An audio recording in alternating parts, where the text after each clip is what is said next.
Mr. Thompson? I would like to add in the recommended action item titled Completed External Investigation Report, Board Briefing, and Next Steps.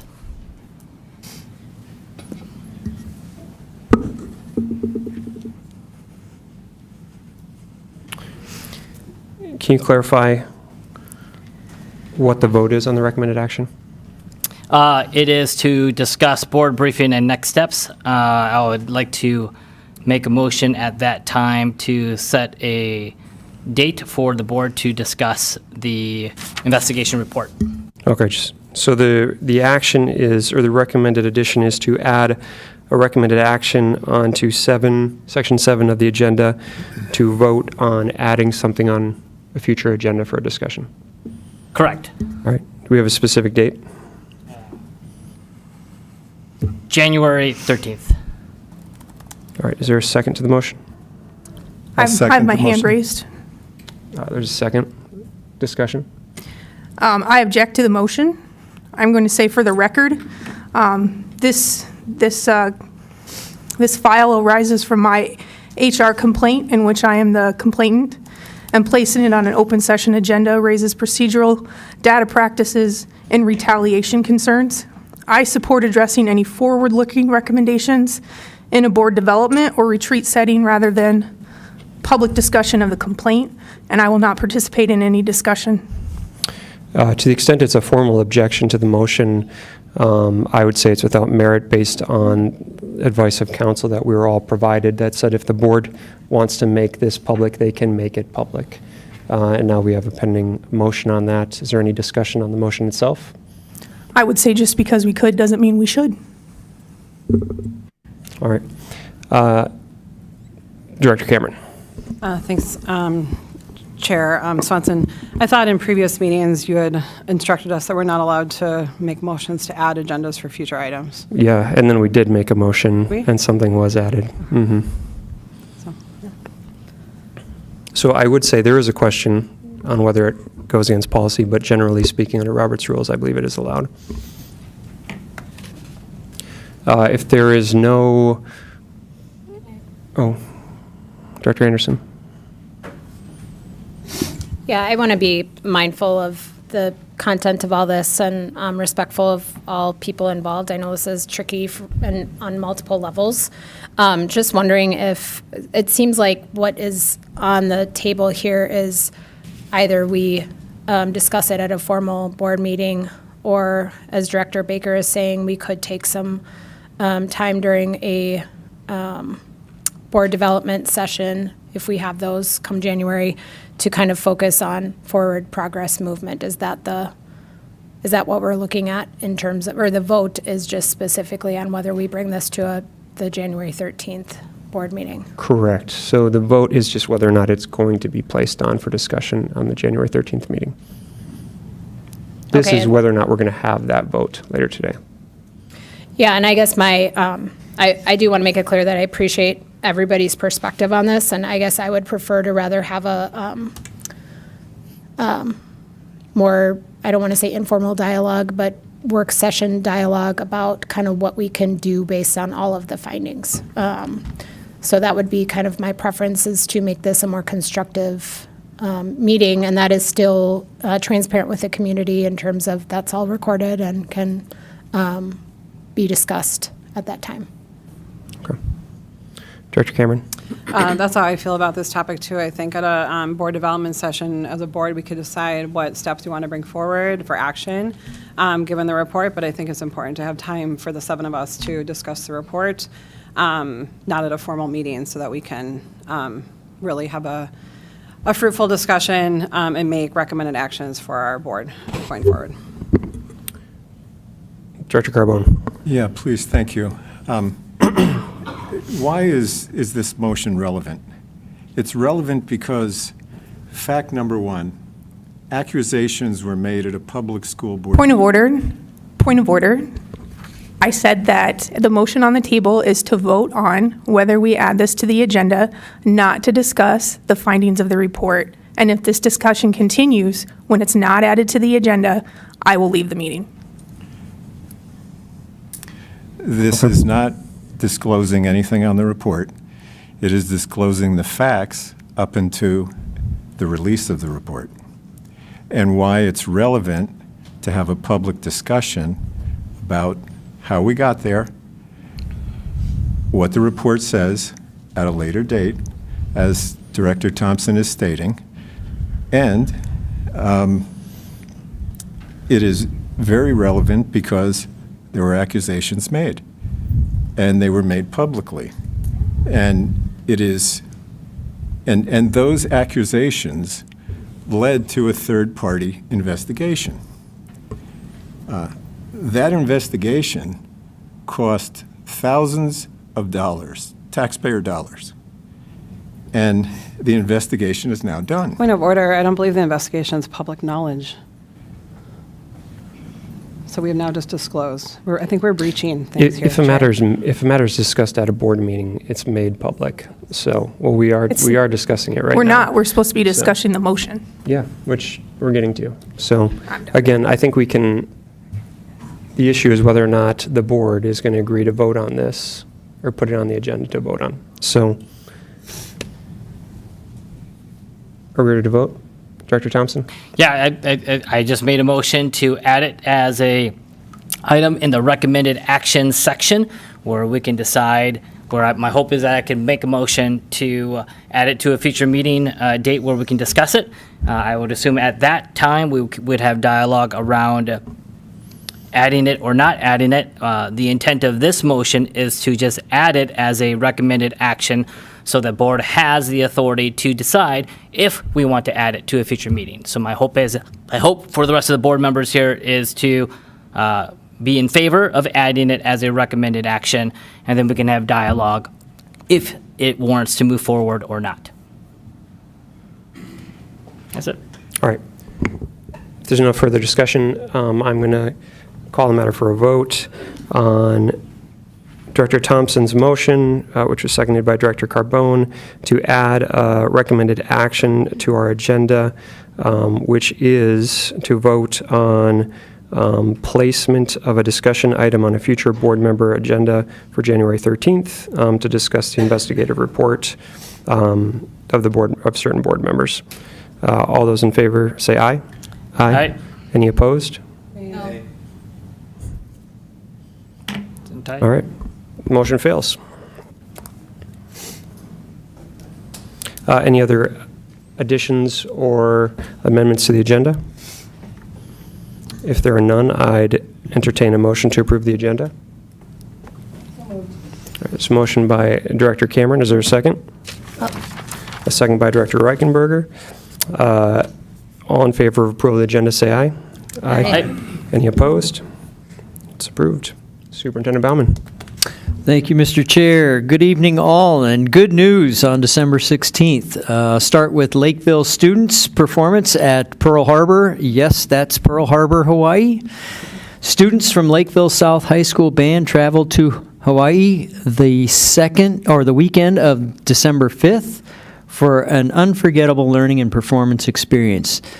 The band was presented with an American flag flown on the USS Missouri for the 80th anniversary of the signing that ended World War II in the Pacific.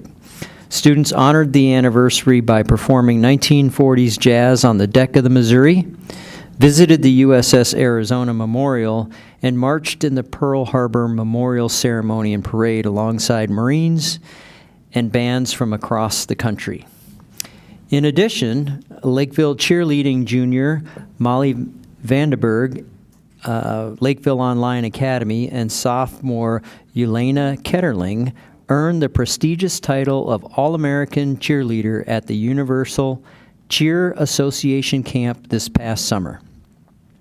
As part of that honor, they also traveled to Hawaii, proudly representing Lakeville as they marched in the Pearl Harbor Memorial Parade. Also want to acknowledge Lakeville football players who competed in the 52nd Annual All-Star Football Game. Last Saturday, Lakeville North's senior Roman Johnson and Lakeville South senior Josh Bergen, along with support from Lakeville South football head coach Ben Burke, competed in the 52nd Annual Minnesota High School Football All-Star Game at U.S. Bank Stadium. Johnson and Bergen were 2 of 90 high school football players from around the state chosen to participate in this event. And we are very grateful and thankful for both of those young men who represented Lakeville area schools. If you want to read more about the amazing things happening in our district, isd194.org/news is your place to go. That concludes good news, Mr. Chair. All right, thank you, Superintendent Baumann. We're now going to turn to public comment. The board will open up the floor for 30 minutes to allow the public to address the board with comments and concerns. To participate in public comment, individuals must have registered in advance using the form provided on the website by noon on the Monday before the scheduled public comment section. There will be no board response during this session. Public comments framed as complaints and/or concerns about students and/or staff are not appropriate in a public forum due to data privacy laws. These comments should be addressed to the administration outside of a public meeting. Likewise, complaints about school board members should be privately directed to the board chair and/or the superintendent.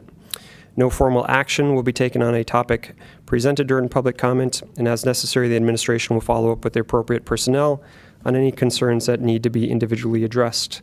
Also, if necessary, the board will follow up during board communications at the next regularly scheduled board meeting. Individual remarks are limited to 3 minutes. The board will provide a signal when the participant has 30 seconds left, which is a sign Ms. Baker will hold up. Please try to keep audience noise to a minimum to allow everyone the opportunity to speak uninterrupted. And if you are speaking, please try to speak into the microphone so everyone can hear you. And the first name we have is Jesse Healing. Can I come up? Absolutely. All right. How you doing? Apologize. I put a lot of thought into it, but I didn't memorize it, so I'll use the phone here. Good evening, Chair and board members and Superintendent. First, I'd like to say thank you for the time and work you put in to serving our students in our community. My name is Jesse Heiling. I live in the Legacy neighborhood, and I'm here tonight to comment on the proposed attendance area plan and respectfully ask that the board reconsider the proposal to move Legacy and Barris Ridge from Kenwood to McGuire. I don't know if you're all familiar where those 2 neighborhoods are. Okay, cool. So just to be very clear about the concern, it's not about avoiding change. It's not about school quality. We appreciate our schools and we understand the challenges of balancing enrollment. This is about continuity and the real social impact on kids, especially at the middle school age. So under the current proposal, as far as I understand, Legacy and Barris Ridge would be the only 2 neighborhoods attending McGuire that would then go on to attend North. Again, as far as I understand, 100% of the other McGuire students go on to Lakeville South. So that means our kids would spend 3 years forming relationships, playing sports, and building identities with peers who will all separate from them at high school. Middle school is already one of the hardest transitions kids face. Research and lived experience tell us that friendships formed during these years often carry into high school and beyond. Asking a small group of students to be the clear minority, knowing that they'll later split away from nearly everyone that they've bonded with, creates isolation, anxiety, and unnecessary disruption. What makes this especially difficult to understand is that Kenwood is projected to operate at the lowest capacity at 84% compared to McGuire at 89%. Legacy students and Barris Ridge students are already at Kenwood, but moving them from Kenwood to McGuire makes McGuire more crowded than Kenwood, from what I can see. So from what I can see, moving these kids from these 2 neighborhoods does not solve overcrowding, but it does introduce a new north-south split that doesn't need to exist. So again, my thought is just to offer up a couple logical alternatives that we could do to reduce disruption. A, keep the Legacy and Barris Ridge kids at Kenwood, where they already are. B, prioritize moving Kenwood students that are already zoned for South to McGuire, or prioritize moving Kenwood students already zoned for North to Century. These options would preserve continuity, maintain stability, minimize student disruption, and align with how feeder systems are designed to work. Whereas the alternative chips away at trust and causes instability for our kids. I hope that you find this request is practical, child-centered, and grounded in fairness, and that you choose not to move Legacy and Barris Ridge to McGuire, where they will ultimately be separated from their peers when they matriculate to high school. Please allow our kids to stay with their future classmates, teammates, and friends at Kenwood and Lakeville North. Thank you for listening and considering the real human impact of this decision. Thank you. Thank you. Thank you. You can clap, it's okay. So, Kat Adair?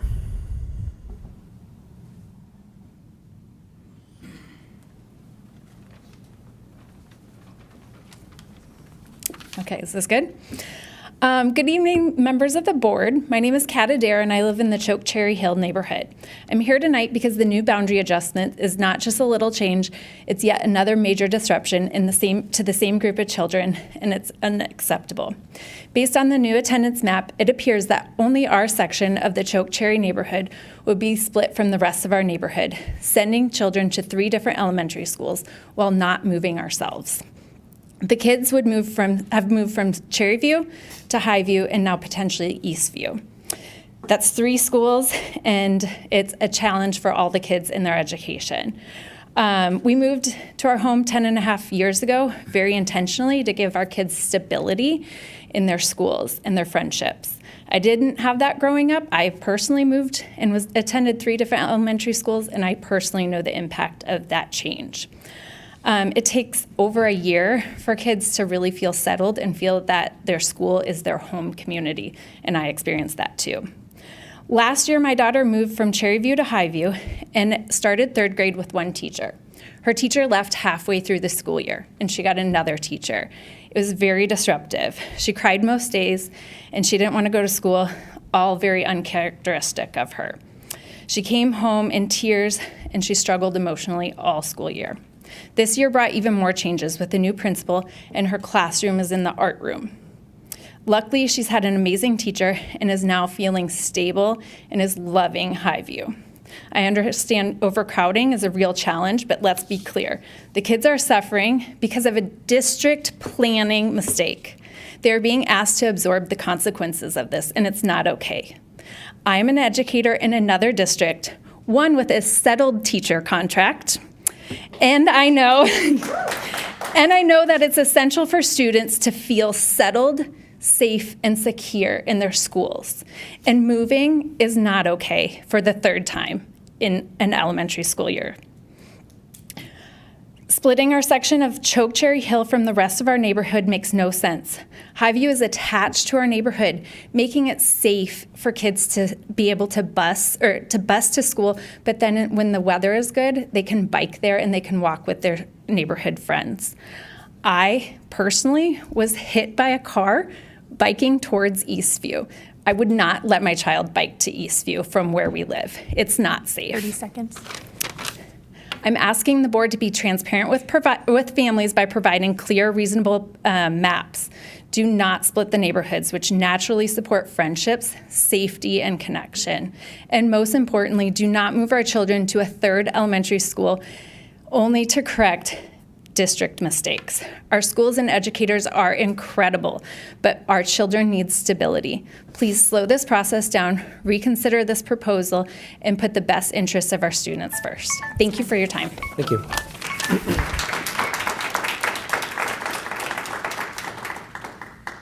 Chris Katzenmeyer?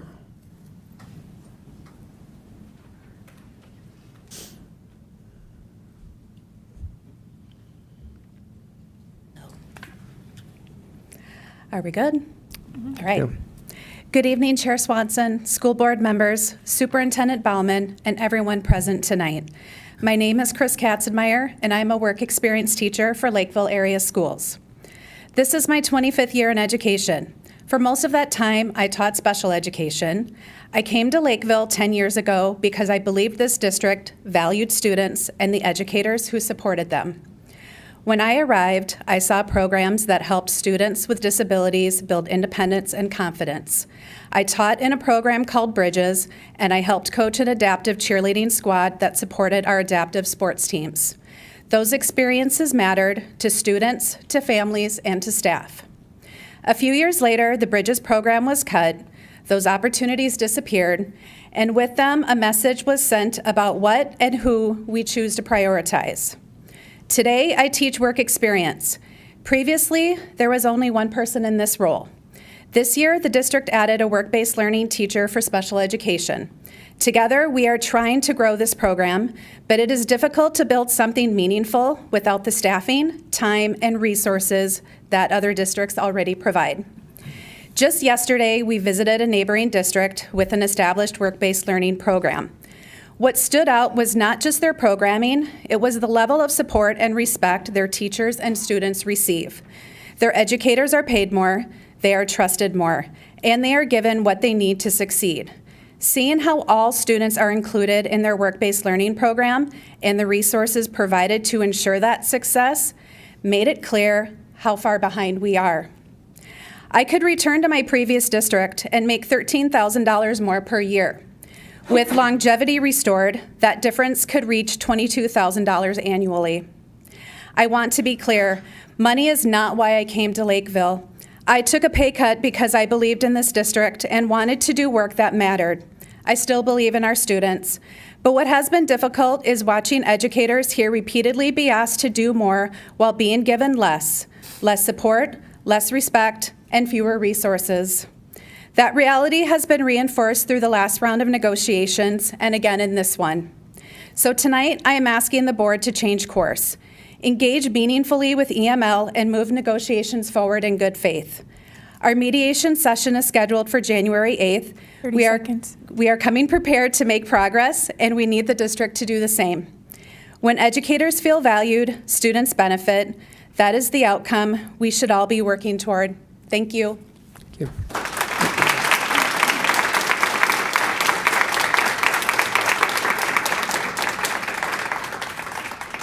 All right, and final public comment goes to Amber Alexson.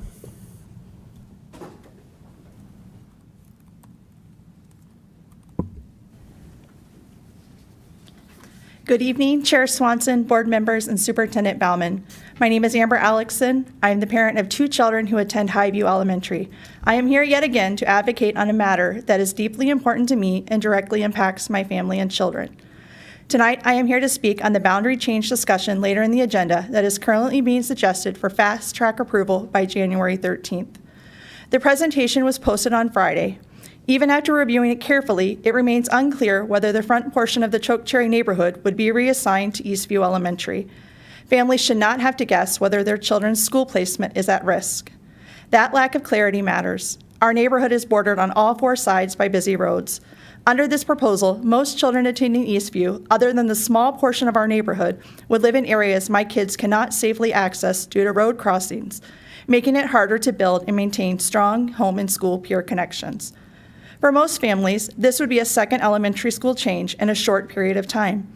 Many students may also be facing their 4th principal in a row. Principals play a critical role in school culture, consistency, and trust. Repeated leadership changes disrupts relationships and stability. It is also important to acknowledge recent history. In 2024, parents raised concerns to both the district and the board that Highview Elementary would exceed capacity within 5 years and warned it would happen sooner if large numbers of students were moved from Eastview and Cherryview. Those concerns were not meaningfully addressed. We reached that point after just 1 year. Highview is now over capacity and students are being moved back to Eastview and Cherryview, creating avoidable transitions for children. As you consider solutions, please prioritize stability. Students moved to Eastview from new construction areas last year could remain there. At a minimum, families being moved again could return to Cherryview, where at least the building, staff, and systems are familiar. I am a very involved parent. I supported the levy through Unite for 194, have been a part of the facilities task force. I currently serve as president of the Special Ed PTO and sit on the Special Education Advisory Council. Even with that involvement, I do not have confidence that student experience is being prioritized alongside capacity numbers. For families with children receiving special education services, these decisions greatly directly affect stability, progress, and trust. If the proposal goes forward, my sixth grader, by the time they enter sixth grade, they'll have attended 4 schools, had 5 principals, multiple case managers, and at least 7 occupational therapists. This is not stability, this is disruption. Finally, I urge the board to settle the teacher's contract as soon as possible. The district currently has 7 open special ed positions, and special education teachers are working under overload contracts. Boundary decisions have long-term consequences. Please slow down this process, provide clarity, and treat student stability, especially for students with disabilities, as a priority, not an afterthought. Thank you. Thank you.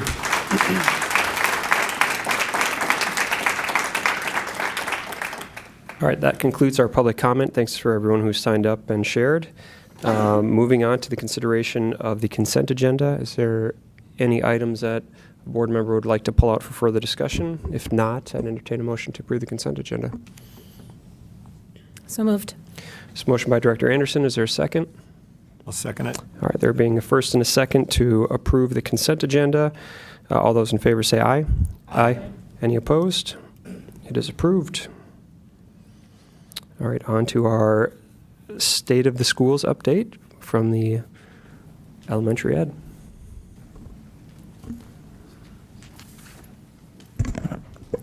Good evening, Chair Swanson, members of the board, Superintendent Bauman, executive team, EML members that are here.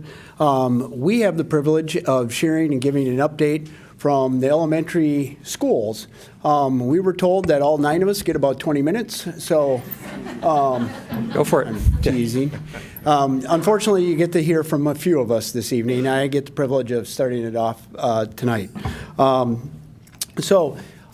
Just as my colleagues are sitting here in the front row behind me, I wanted to just let you know that even though there are 9 elementary schools, there are 9 elementary school principals, we march to the same beat. We are one unit. Often in each morning, we now have established a new morning guideline of when the first text can go out about what time or how many subs we maybe are looking for to share. So I appreciate in 16 years of being able to serve as a principal at Cherryview. I've worked with many different colleagues throughout that time, and I have to tell you, this group of elementary principals is one of the finest. So you'll get to hear from Principal Kelly and Principal Domstrand this evening, and again, we'll stand for some questions as we go throughout the presentation as well. As some of the things that have been some recent changes and updates, as you all know, 24-25 school year brought about the opening of Highview Elementary. At that point in time, we had to adjust the attendance boundaries at that point, and we implemented those changes. And then for the 2025-26 school year, some exciting things that have come on board in some of our elementaries, I'll say that. Each of our buildings have a reading interventionist that really works on addressing Tier 3 supports in reading. Some of our buildings now have added family support workers as well. And then we've increased the number of schools receiving Title I funding and those supports as well. So those are some exciting things that have been added for the 25-26 school year. Throughout the presentation tonight, you'll see our presentations organized to reflect the 5 components of the Lakeville framework. So as you see the slides, you'll note that each of these 5 components are highlighted throughout the presentation. I'm going to turn it over to my colleague, Principal Kelly, and she's going to share a little bit more with you this evening. Thank you, Principal Hallberg. Good evening, Chair Swanson, members of the board, Superintendent Bowman, and all attendants tonight.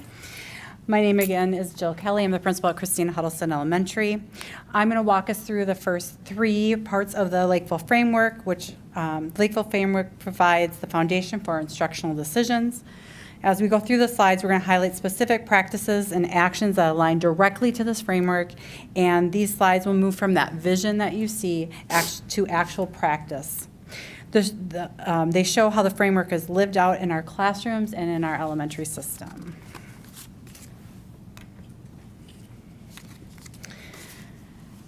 This slide shows how elementary schools align to the infrastructure and continuous improvement. Elementary teachers have been working diligently on state-required REDAC professional development. As you may know, last year, this included our K-3 teachers, our special education teachers, our licensed reading interventionists, as well as our ELD teachers.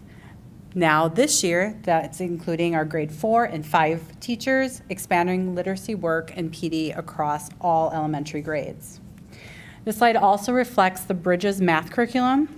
Again, last year that was with 4 and 5 teachers, and this year that includes K through 3 teachers and special education teachers.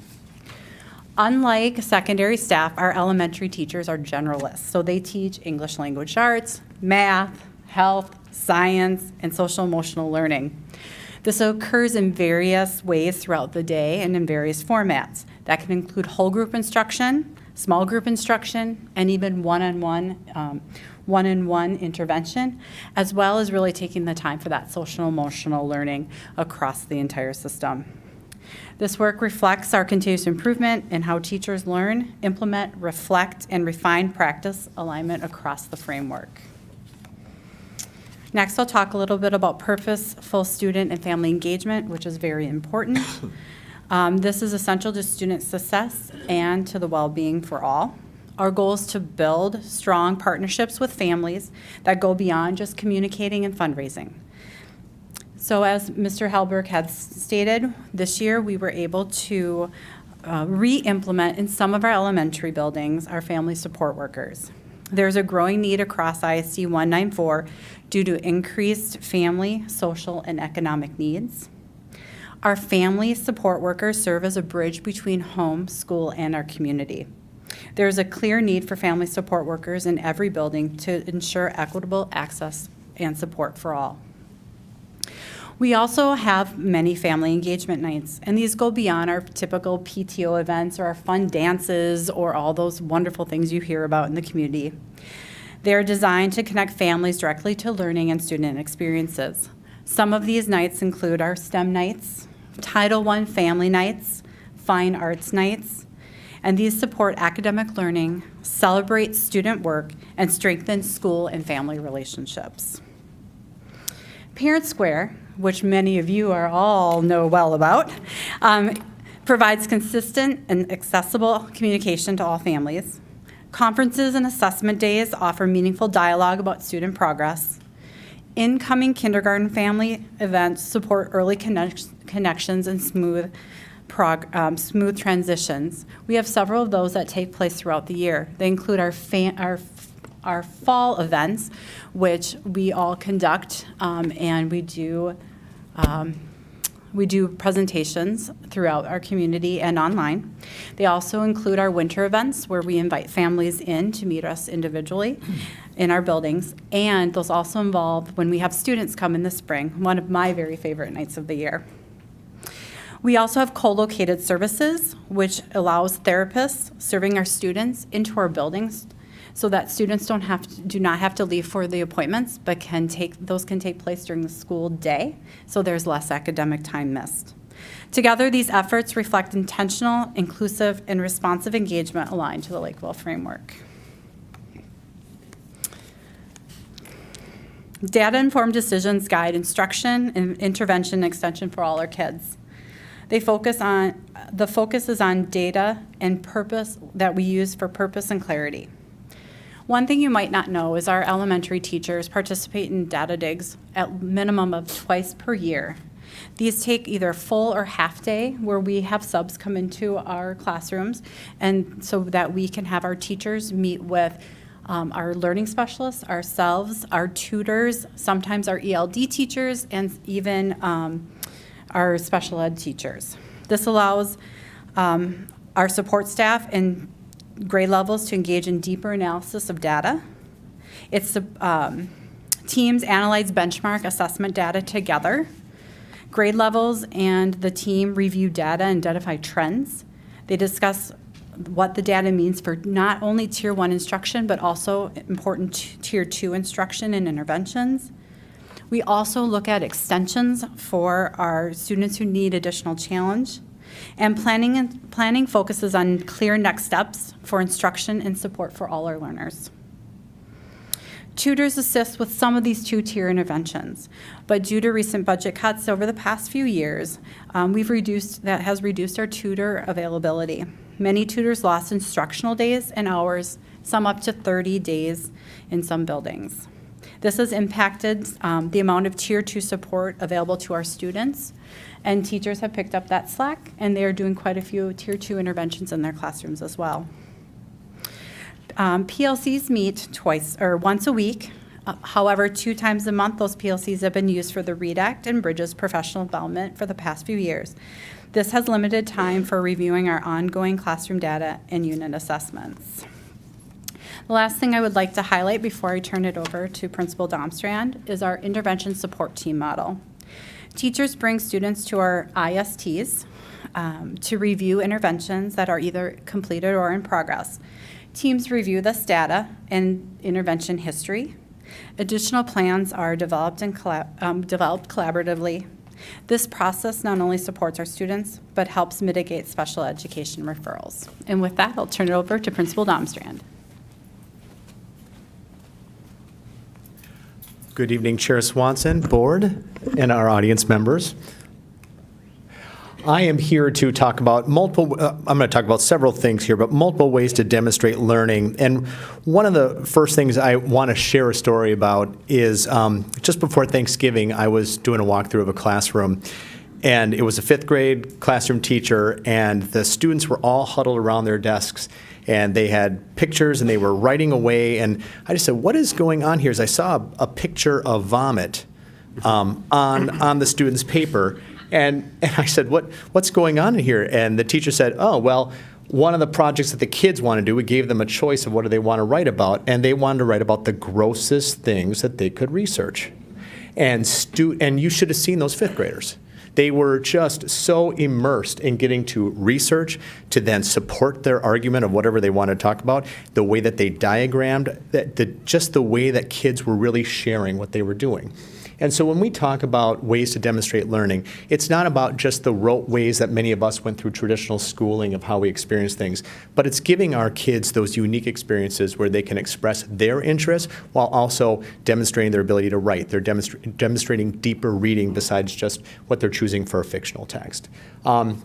Additionally, I'm just going to talk a little bit about Bridges. And one of the reasons why we selected Bridges when we were doing our pilots was that it offered a different way than just the traditional algorithmic way that we learned how to do math for many of us in that manner. And what Bridges does is it's not just number corner where you're bringing your students into the everyday experience of whether we're learning our numbers, we're doing calendar experience in those early ages, to talking about mathematical concepts with students and letting them be creative in the way that they choose to solve them. But also, we're looking at when we're delivering the lessons, we're really seeing a spiraling effect.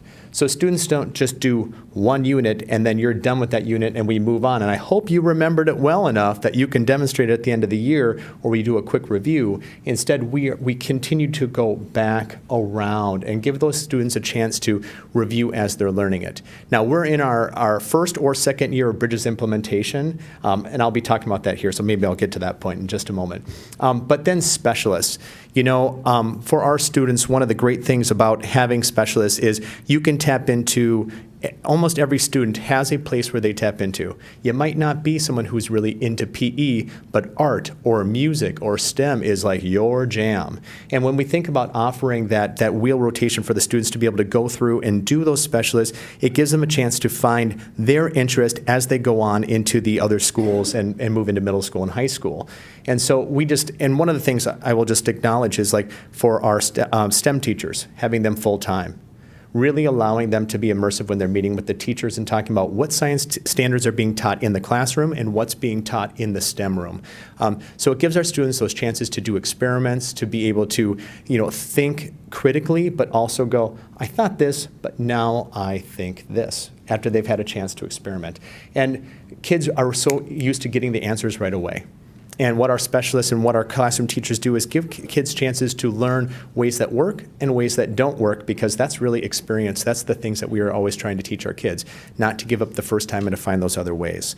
I know I'm on a time limit, and I talk a lot. All right, so here we go. Now, intentional instructional practices and supports. Just first, we were talking about the READ Act. The READ Act isn't a choice. The READ Act is a mandate, and so we have to just look at how do you bring an entire system of our size into getting everyone trained. And so we did the K-3 last year, and this year we're in our 4-5 for elementary. And one of the challenges, I'm just going to say, as we do this intentionality, is we are bringing along a lot of practices that require scheduling constraints when we're figuring everything out to fit with MTSS, because when we're looking at literacy, we want to build clear 90-minute blocks for our students to have literacy, but also MTSS that adjoins to that block. So when you're thinking about specialists and you're thinking about lunches, those are things that we have to really be intentional about. And then how do we create these nice long math blocks for our students to be able to do bridges, because we are implementing this new curriculum. And just to share with you, our teachers are spending tremendous amounts of time learning bridges, but it's not just about how do they plan around it and how do they learn, but then it's implementing it and going, well, that worked pretty well, or this isn't working as well. What do I have to go back and do? And so just to give the kudos to our teachers who are putting all their efforts into adopting new curriculum and new practices, either READ Act or bridges, you're doing each one. So that's not a lot of time to learn all of it and then implement it. And we are really seeing a lot of success from it, but we're also feeling the growing pains of any big changes like that. And so our teachers are handling it like the professionals that they are, and we're grateful for it. We would be remiss to not mention learning specialists. Our learning specialists are in every one of our buildings. We each have one of them, and they are our, whether you want to call it our data gurus, our testing coordinators, our supports for our teachers, are giving the kids the rub on the back and going, you can do it. They're our cheerleaders. There's so many things that we have from having a learning specialist who gets to know the kids the way we do as principals. You're not teaching a class of 30, but you know all 730 of your kids, or whatever our number is in each of our buildings. You get to know them because you are helping with their data and helping teachers make sense of what do our groups look like. How do we make sure we're supporting this friend who might be coming in from another school or another district, and you realize you've got some gaps in your skills. Our learning specialists are one of the first people to get in there and help teachers get their feet on the ground with our kids. So we are grateful for them. Principal Kelly mentioned instructional tutors. I will tell you, as Principal Helberg mentioned, when we talk about Title I and having more schools getting Title I, the only issue is our pie didn't get any bigger. We just cut it into more slices. So as a school that received more title funds, my school, or several of our schools, we saw our instructional tutors decline because we had less title dollars and less intervention dollars. And so one of the things about having a robust tiered MTSS system is you've got to have those supports to build small group. And so, when we really are thinking about how do we look at supporting our teachers, is also making sure we have the support people for our students. And so that is something that, a few years ago we kind of saw those cuts happen, but these people are critical in our schools, and the way right now that we are using them is 4 days a week, but not on Fridays. You don't work in the month of May. These are the things that we're doing, but for the kids it says, well, Fridays aren't as important. May is not as important for learning, just because of the constraints we have to work in, but just to make you aware of how we are intentional, but also some of the struggles that we're dealing with when we're really trying to implement these systems. And the last thing, the reading interventionist, it's been critical. We are seeing the difference already. Our data in our kids who are going to Tier 3, because it's small, it's really intentional, and it is happening every day. We are seeing students already making that growth, but it's a very small group of kids that get to have that. And so when we're thinking about what those systems look like, we just want to mention all the pieces that go into it and share that. And so that gets into what we need. And I get to have the part where we talk about some of the systems issues that we experience here as leaders of our buildings. Number one is the capacity of our teachers and our system for professional development. We have poured a lot on our staff because the READ Act was mandatory. And so at the same time, we were adopting a math curriculum. So we just happened to have a perfect storm of things happening. But we're also in the process of adopting social studies curriculum. There are a lot of things that are still on the plate that are coming up for us. And so when we think about professional development and we think about our staff, there is a lot that's happening besides just taking care of kids. And we are really seeing the strain on our system for that. Other pieces here for us as principals is our capacity for instructional leadership. As I mean, the boundary discussion is going to be the boundary discussion, but as we look at our larger schools, we are seeing more students who have significant needs that require an administrator. And that often will take us away from opportunities to be in the classroom as much as we would like to be. For us to be instructional leaders, we have to be able to set up our rounds and be in there frequently, and it's not always happening. And so whether we're looking at the legislative requirements, whether it's student and staff support, there's just a lot of hats we wear as principals, and so we just want to share some of those pieces that are happening in our elementary schools, because it's not the days of tying shoes and wiping noses. We're dealing with kids with real-life needs. And also, by the way, we want them to read well, write well, be critical thinkers. And the last thing, which we are addressing, and so I'll just say some of the issues we have with our physical spaces within our schools. We're using everything we have, and we are getting creative with the ways that we use them. And so that's always something that's just on the plate for us. And so with that, we will open it up. Oh, yeah, the video. I saw it up. There we go. Here's our video. Okay, hold on. Let's look at this quick.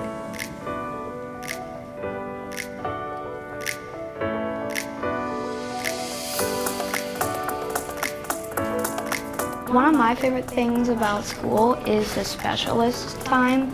I love all that we can do. I love to learn and get around and talk to all my teachers. To see my principal and saying hi to my teachers. One of my favorite things about school is doing math because you can do all kinds of things like addition, rounding, and subtraction. My favorite thing about coming to school is reading and writing. Probably just seeing all my teachers and friends and getting to learn new things every day. It's probably that I feel welcome and that I'm gonna meet somebody new today. When I come to school, I'm excited to learn something new in science. Seeing my friend on the bus and bringing out my little toys. To be kind to your friends and always try your best. Long division because it is hard, but it's helpful in life, but I can do hard things. I love it when we get to do Greek and Latin words because I like to see what word comes from each root word. Doing Code Spark.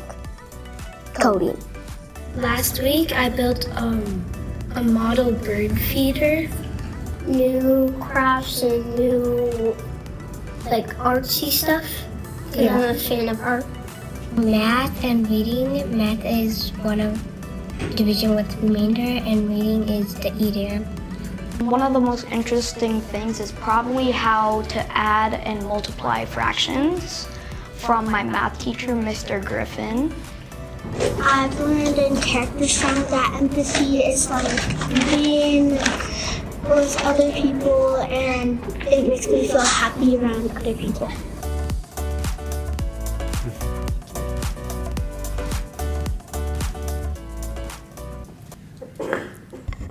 So that is our presentation. So we'd like to open it up if you have any questions for us.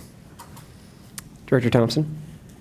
I appreciate the overview. Thank you for this. I love to just get straight into the tactical things. When you said you've got 3 bullets here, capacity for teachers and system for professional development. Can you help me break that down? What does that mean? Because I feel we already have professional development for staff. Yeah. Are you asking we need more professional development hours? And then if so, do you have recommendations of how that can be done? Can we pull them out of the classroom and then give them the professional development, or is that contractually something we can't do? So I'm just wondering, A, what do we do already, and then what exactly are you needing more? Yeah, Director Thompson, great question. So we do already have a professional development schedule that is set, and we've got quite a few days that are set aside. But even with that, the READ Act was so significant that, as Principal Kelly was saying, we had to sacrifice 2 of our PLC meetings a month just to get all of those hours in. And frankly, short of extending the calendar, there's just not enough hours right now for us to get in all the professional development that we would want to do for the amount of work that's going on. And the reality is we set it up around holidays, typically, but how the learning is happening and how it works for teachers is it's not just always around a certain break. It's like as you're implementing, then you need that time to work together and go, okay, now we're ready for this next level of learning. But it's just not the way a school calendar works. So it's one of the limiters, and we have seen the addition of those extra days that have been approved in the calendar. So it's been helpful. Just the load is still a lot right now. Director Thompson. So the follow-up then is that is it money? Do you need more money so that we can hire substitutes to pull our staff out so that we can give them more PLC or professional development, or do we need to, or does it get recalibrated at the next calendar where we don't have this huge implementation, so we'll have the standard PLCs available where we can do our PLCs appropriately? So I'm trying to better understand, like, what exactly do we need $1 million? Do we need $5 million? Or is it just, it's going to run its course at the next calendar? Well, I think it's twofold question. Is there is part of it that's running the course, because we are getting everyone READ Act trained because that was part of the legislative requirements. Now, as we move forward, how we choose to do our calendar and set up the next round of professional development days and making those spaces available, that would be an important thing. I want to address the question you brought up about paying for subs. The reality that we are looking at, as was mentioned in the very beginning, is every day we're going, who has a body? Because I'm going to have to split my 5th grade today, and we're going to move 11 kids from this 5th grade classroom into, we have to split them, and because we're not getting enough subs. So it's a great idea, and we used to be able to do it a lot more, but because of the we have a lower field of teachers to pull from for that, especially on the amount of professional development we would want to do across a system our size. It's hard to do within the day. Director Anderson. I hate to admit that I haven't been paying attention to the number of days. I mean, I remember last year there were a lot more days that kids were out of school because you guys were doing more professional development. Is that continuing this year? Okay. It is. It's the same. Yep, 2-year calendar, because Okay. we knew the READ Act was still going to be required, and we still had to carve out those days. Okay. And we're using that for bridges as well. So, I mean, on the days that, if there's a READ Act training for our 4th and 5th grade teams, our K through 3 teachers are working on bridges, and that's all put into our calendar. Okay. I haven't felt the pain as much this year, so maybe we should just. It's normalized. We got a little used to the days off, maybe. So going back to Director Thompson's point, I mean, do you think I know you're saying capacity for teachers. I mean, do we need additional PD days, or will we in the next cycle, or no? It's one of the questions I would lean over to Director Georgie as well, because it's part of the larger plan. Where we are is we're talking about our current state, and we have more standards to be adopting, and we have new curriculum that is still on our horizon. So we just know that it's coming. Will it be as demanding as what the READ Act required? The READ Act was, I mean, every district had to bend and break in some places in order to make this happen in a short period of time. But it just does bring the question, all of us are pragmatic when it comes to leading our buildings, and we represent our families, our kids, our teachers, all the people that are in there. And when we are trying to do, and I'll use the C word from 2020 and 21 that came up for a little while and maybe interrupted some things in school. We put a pause on a lot of professional development. So now we are catching up. And so when we're trying to do all this catch up in a short period of time, it's hard to get really good at implementing anything when one year I learned a lot about reading, and I'm implementing this and this and this, but now I'm doing bridges, and I've got to implement this and this and this. Oh, I forgot what was I doing all the reading stuff. I've got a few pieces, but I didn't get the robustness of what the learning was because I had to shift my thinking into a whole nother level. And while we all might like to think we're great at multitasking, when it comes to learning, true learning happens over time and it builds on itself. We do that with our kids. The same thing works with adults. We gain knowledge as we practice and experience and refine. And so when we did READ Act for one group, the very next year, this year, we moved into Bridges. Well, now when I have conversations around learning, it's really focused on math because that's what we're learning. We're doing this. That's a big part of it. And so when we talk about it, is really the healthy way for us to learn is to really have a few priorities that we are taking on, but we're just trying to play so much catch up. And so do I have the answer for you? Do we have the answer? No, but it's the things we talk about for how do we make the best difference for our kids. And so right now it's like, let's get as much new stuff as we can because we know it's good for them, but it's also how do we really make sure that we've got that system dialed in that we're able to implement it well. Director Anderson. I have one more question. How are our new teachers doing who have taken on everything this year? And I know we have maybe implemented more of that mentorship program this year. Just kind of wondering how that's going for our newer teachers. And I feel like I'm stealing the microphone here. So if anyone wants to come up and join me up here,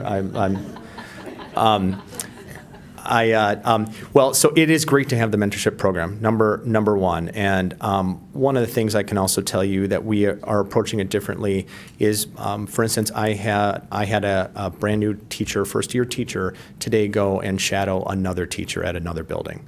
And so, and then our mentor teacher in our building is meeting with the teachers and giving them helping meet their specific needs that they're having. But if you were new and you didn't finish your redact, so you didn't do letters, you didn't do core, and you're taking on Bridges, you're doing both right now because you have to get redact certified. And then, by the way, here's the curriculum. It's a lot to, there's no spoon. I mean, you're just ladling things in because we have just so much to do. I think it would not be fair for me to say, oh, it's an easy job. I think it's heavy for a lot of our new hires that are coming on. It's helpful, but it's just still a lot. Director Thompson. Yeah, I've got two additional follow-up questions from the previous one. And so I appreciate that. I just want to make sure that I, as a board member, understand what is the problem we're trying to solve to make sure that so that the principal staff has a team trained and educated so that they can deliver on the core of our academics. I believe I recall the teachers union contract has 180, 185, something about it only has so many days. 186 days. 186. Yep. And so part of that 186 days incorporates professional development time in that as well. Yes. If the redact was not around, is the current 186 days and the amount of professional development days that's allocated within the 186 days, is that enough? Just expressing for myself, I believe it would be enough right now. I'm not going to propose adding calendar days at this moment in this discussion, but I think it would be when we don't have the demands of core of redact. Thank you, Dr. McDonald. Thank you. Good evening. Thank you so much for the question. In Tracy's absence and based on my work on the calendar for, 6, 7, 8, 9, what feels like forever, I appreciate that question. So I want to just back up and say two things and then get to your specific question. When Michael and I and the principals, when we're talking about trying to provide the right supports to the buildings, particularly the elementary, when we're looking at the system as a whole, our conversations have really been around two things that they mentioned. Number one, how do we free up time for the principal? Because they are the only administrator, well, in almost all of our buildings, they are the only administrator. So how do we free them up to be able to do more instructional leadership and less behavior response so that they can be in classrooms and they can help lead, guide, support the teachers in the workload that they are dealing with. Number two, when they talk about professional development, we know best practice is not the one and done, right? Y'all come together, we all do a big thing, we go and try to implement something, and then with redact and Bridges, they are one and dones 5 times a year. And so what you lose in that is we don't have enough, or we could utilize from a system standpoint more instructional coaches because that then gives you job-embedded, ongoing professional development where teachers are implementing and they're getting immediate feedback from peers and experts in the field that's non-evaluative that helps them and then can be the bridge to the principal to be able to support them in their learning. So for us, we see those two from the systems lens at the elementary, because we've put in additional supports at the high schools. We've put in some additional supports at the middle schools over the past couple of years. Not that they're all sufficient, but we've made some headway there. But if we really want to focus on implementation and get high-level returns on our implementation in the work, we need to provide something that's more ongoing, because the teachers are working extraordinarily hard, but they can only do so much when they're asked to implement and then move on to something else and implement and move on to something else. So just to give you some context for, I know it was in their presentation, but just from our lens at the systems level, how those would be some supports that I would recommend. From a calendar standpoint, we've been fortunate that we used to only have two, maybe 3 professional development days in our calendar. We broadened that because of the READ Act. We still didn't have enough time with the required minutes that we have, because with the state, it's not just number of student contact days, it's number of student contact minutes, which is always a challenge at our secondary sites, particularly at our high school. So we did build in as many PD days as we can, but that's why that resulted in PLC time being taken away twice a month, because we couldn't actually take any more non-student contact days in our calendar and meet the requirements of the state. So it's not as simple as just saying, hey, we'd love to have a PD day every month, but we have to balance that with the number of instructional minutes that's required. So all of those things, Brian, to answer your question, I think are helpful in getting us to where we want to be with implementation. Anytime we have more time, that's good for our teachers to come together and work together. That's the most powerful learning that they can do. Brett? Director Anderson, Thank do you have you. a follow-up on that? So, wait, don't go. So I hate to rewind to budget cut time, because that was very painful for everyone involved. But in terms of the instructional supports, what was cut?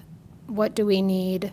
And then also, I assume based on what you're talking about with freeing up principals, there's the behavioral interventionists that are necessary. Yes, I think all 3 of those things. So the one of the primary cuts at the elementary was in their tutors. So they have non-licensed tutors that they utilize to help support kids in intervention and when they have extra needs. That was a significant cut at the elementary level when we did our budget cuts. So what happened is the number of tutors are allocated to buildings based on hours. And so they get a block of hours, and then the principals make the decisions around what does that look like in our building based on the number of hours, how many people can we hire, how many students can we serve, that sort of thing. So that was really important. We do have what we refer to as instructional coaches in our system. Those coaches have an extremely significant workload, and their focus, therefore, is specific to TDE and QComp. And that's a conversation maybe for another day, because there's a lot of things that I would want to share in depth around that. But they're already serving a large number of staff per coach. And so they don't have time built in their day with the requirements of QComp and TDE to be able to do that ongoing sort of instructional support that if buildings had people in their buildings to be able to do that, that would look a little bit differently. So it would be an addition, but also maybe they would have a different focus, more on the day-to-day instruction and implementation support instead of the TDE support. So we need both of those. They just have different roles. Did I get all 3 of your questions?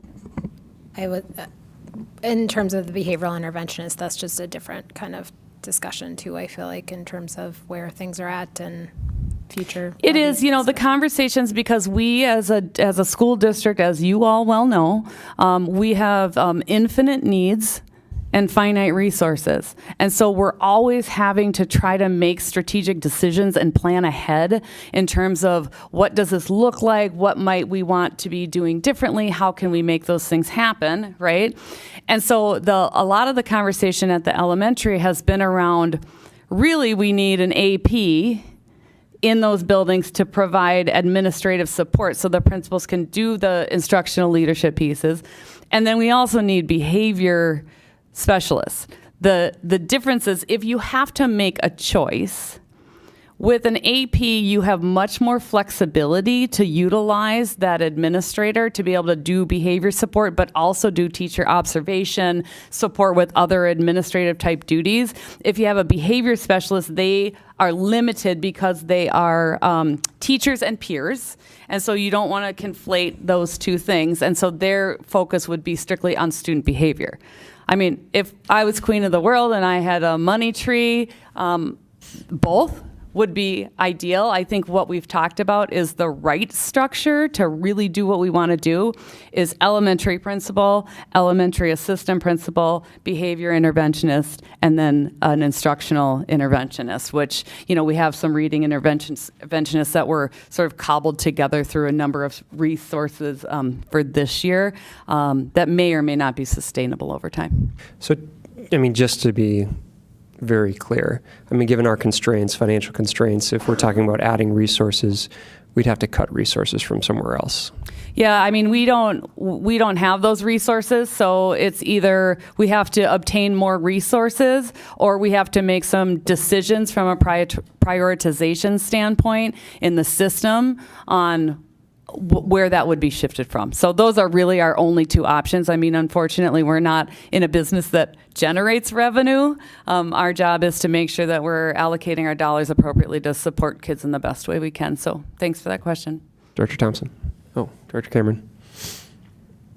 To that point, Chair Swanson and Director McDonald, I think it would be great for the board to think about for this coming fall if we consider an operating levy. You know, we have $5 million capacity to reach our max, and I think this is an opportunity to think about are some of the things you're speaking about tonight and the principles, things that we should consider. Are there there's of course other things, there's infinite needs, right? But I think our district should think about, do we try to go for the max and get the most resources that we can.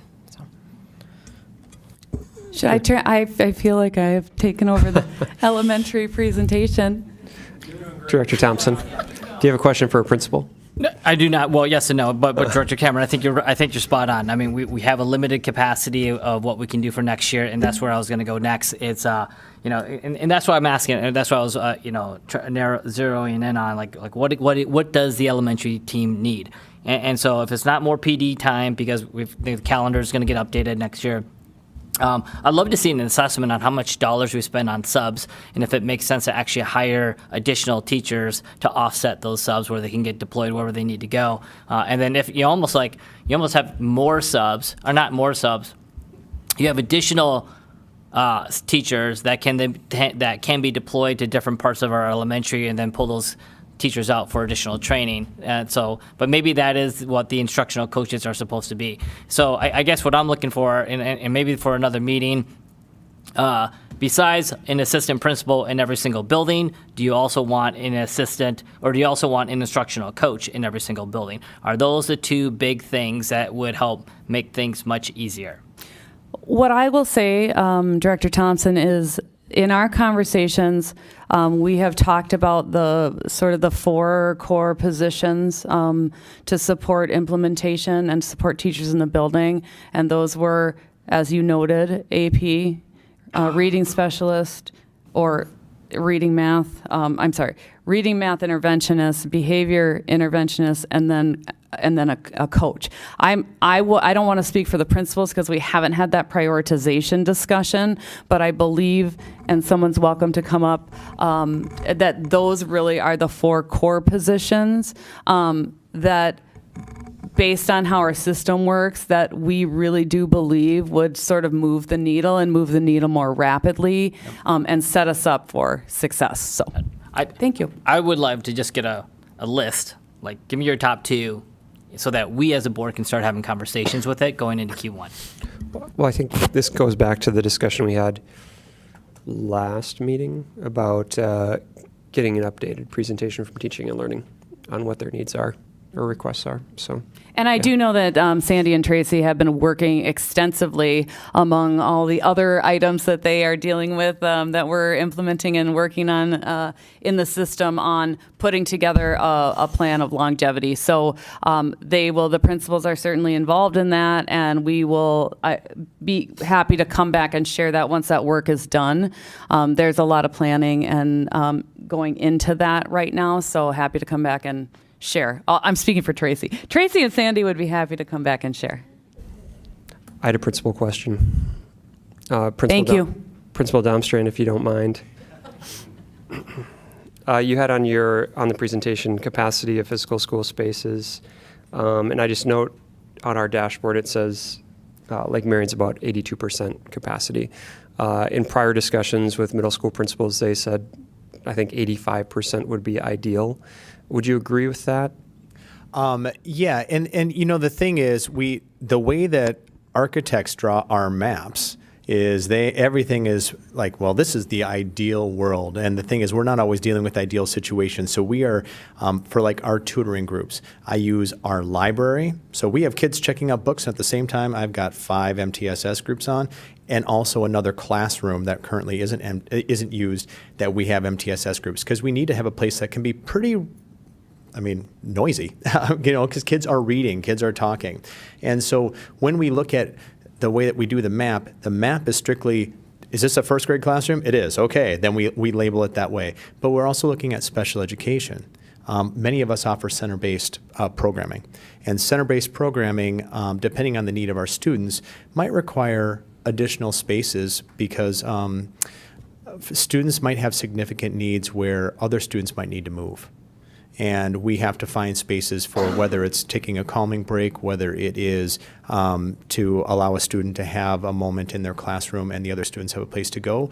We're using our spaces really well. So when we do those capacity pieces, it's a luxury. But I can speak to before our addition went on at Lake Marion, and we had over 700 plus students, and I was using our commons as 2 classrooms. It was far from ideal. Paul Helberg can talk about what they were doing at Cherryview and Eastview. We were getting so creative with how we were fitting people into our spaces. So we know what the extreme looks like, and so that 85% number is ideal. Or below that, obviously. It's nice to have a little bit of freedom with your spaces, but when you start getting over that, you start losing the ancillary spaces that you're using for kids in other ways that do not fit into a traditional schedule, like band. Where do you put band? Oh, that's only 2 days a week, but I have to have a space for you to be making a lot of noise, and no one wants it next to a 3rd grade classroom. So these are the things that don't always fall on those maps in a nice way, but we have to take them into account. Thank you. Appreciate that. Absolutely. Director Baker. So during the last budget cuts we did, I felt like the LEAF staff got significantly cut, which was tutors in all of the buildings. Knowing that since that time our enrollment has continued to increase, have any of those tutor positions been brought back, or how would you see that need, and what would you say would you need moving forward? I just know I worked for Paul as a tutor at Cherryview once, so I know how important that position is. And I know that instructional support is not only important for teachers and supporting that work in the classroom, but helping our students get that additional instructional coach there. So, thanks for the question, Director Baker. No, we have not restored it. The money has not magically come back yet. I like the money tree analogy here. We don't have it yet, but and here's, I'm going to give you a historical perspective. When we were talking about we had the freedom to schedule, I'll just use my school as an example. I had tutors coming in every day. They worked every day with our kids. They were part of our staff, and they knew every kid because they had an MTSS group from every grade level. And when you talk about school community, and they were working without having health insurance benefits because they were it was less than a full-time job, but they would come in at 9:45 and work until 3:30, so primarily when the kids were there. And yet we could have supports in reading, but also supports in math because we had enough blocks of time, and they could do our noon supervision. And just essential critical members of our teams that were really important. So what's happened is, out of necessity, we've had to cut it down to, okay, we're going to do intervention on Mondays through Thursdays. Fridays, they're going to work 2 hours a day as noon supervisors. Well, you can imagine if your job was, you work Monday through Thursday, you're going to work all day. But on Fridays, just come in from 11 to 1 and then out of here. And then in May, you're just going to work 11 to 1 every day.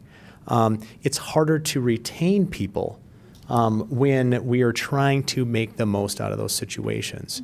So that's just our current state of affairs. It's not a complaint it's just the reality of where we were to where we are right now.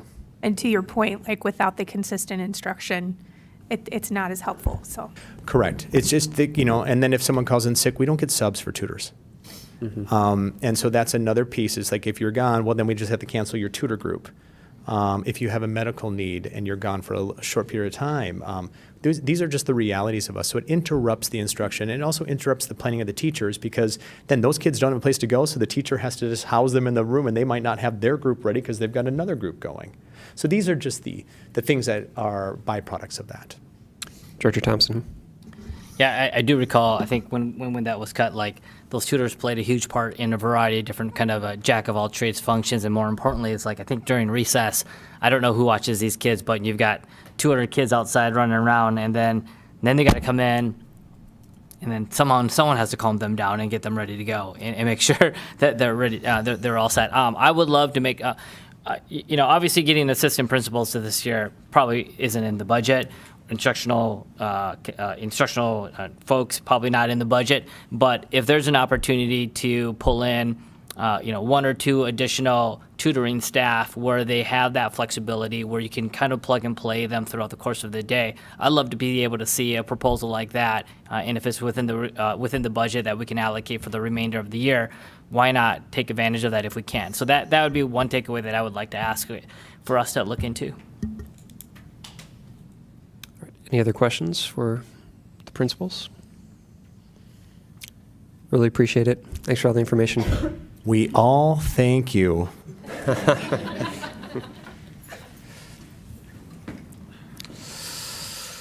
All right. Mr. Yoho, attendance area plan. You guys don't want to stay? This is the best part. The best part's coming up? All right, I don't blame you. All right. Okay, here we go. All right, Chair Swanson, directors, superintendent, community members. My name is Lucas Yoho. I'm the executive director of operations. I'm going to give you an informational brief on attendance area alignment for the 26-27 school year. Okay, here's our agenda. So I'll kind of go over top line, what the requested decision will be by the school board, go through some background, our kind of planning timeline, what we've done to date. Then I'll go into the attendance area objectives and planning criteria, and that was really kind of what shapes our attendance areas and what we use to kind of go through that process. I'll talk through some special considerations there. And then I'll go over the plan overview at both the elementary and middle school level, and then talk about our commitment to families. Okay, so again, not requesting any decisions here tonight. This is really to provide you information so that in January, specifically no later than January 13th, you can make an informed decision about future attendance areas for the 26-27 school year. And then also part of tonight is to receive any refined guidance that you may have based on that attendance area criteria and objectives that was set on 25 November to further shape our attendance areas as directed. And just to be clear, those objectives and criteria really drove the development of those attendance areas. Okay, so that gave us our proverbial left and right limits, our guide to kind of make suitable and acceptable attendance areas for that. If you believe that our attendance area proposal here is not acceptable, then I would request some refined guidance to that objective or that criteria. And that really lets us go back then and then shape those attendance areas to meet that new and improved criteria. Okay, so kind of to go over a little background, if we will, why are they needed? So if we look at the attendance areas over there to the right, really the problem that we have is a concentration of students, elementary students to be exact, throughout our district boundaries. And you can see there, Highview, 105.9%, way over the top. For a lot of reasons there. And then we also have some that are creeping on the 85% that was talked about previously. And then we have some that are extremely low in occupancy, if you will, AKA enrollment, really, due to the way we shape our attendance areas. But then as students move in and out, families move in and out, that creates that those gaps or that crowding, if you will. So if we look at that, that's really, the essence of the problem that we have at the elementary school level. So from 59.3% to 105.9%.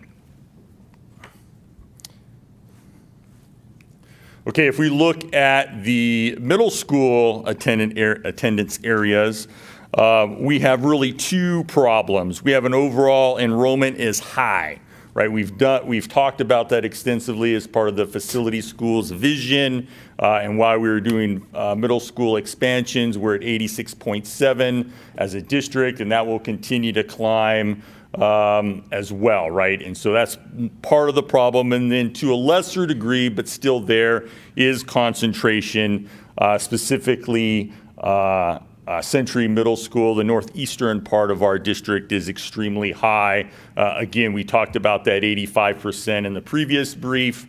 That holds true even at the middle school and at the high school. 85% is probably the limit. And past that is where we start to feel the effects of being unable to meet our learning outcomes with our students. So again, here, overall enrollment is high. We're addressing that through facilities expansion, and then concentration is the issue. And then here in this brief, we'll address some of that with an attendance area adjustment.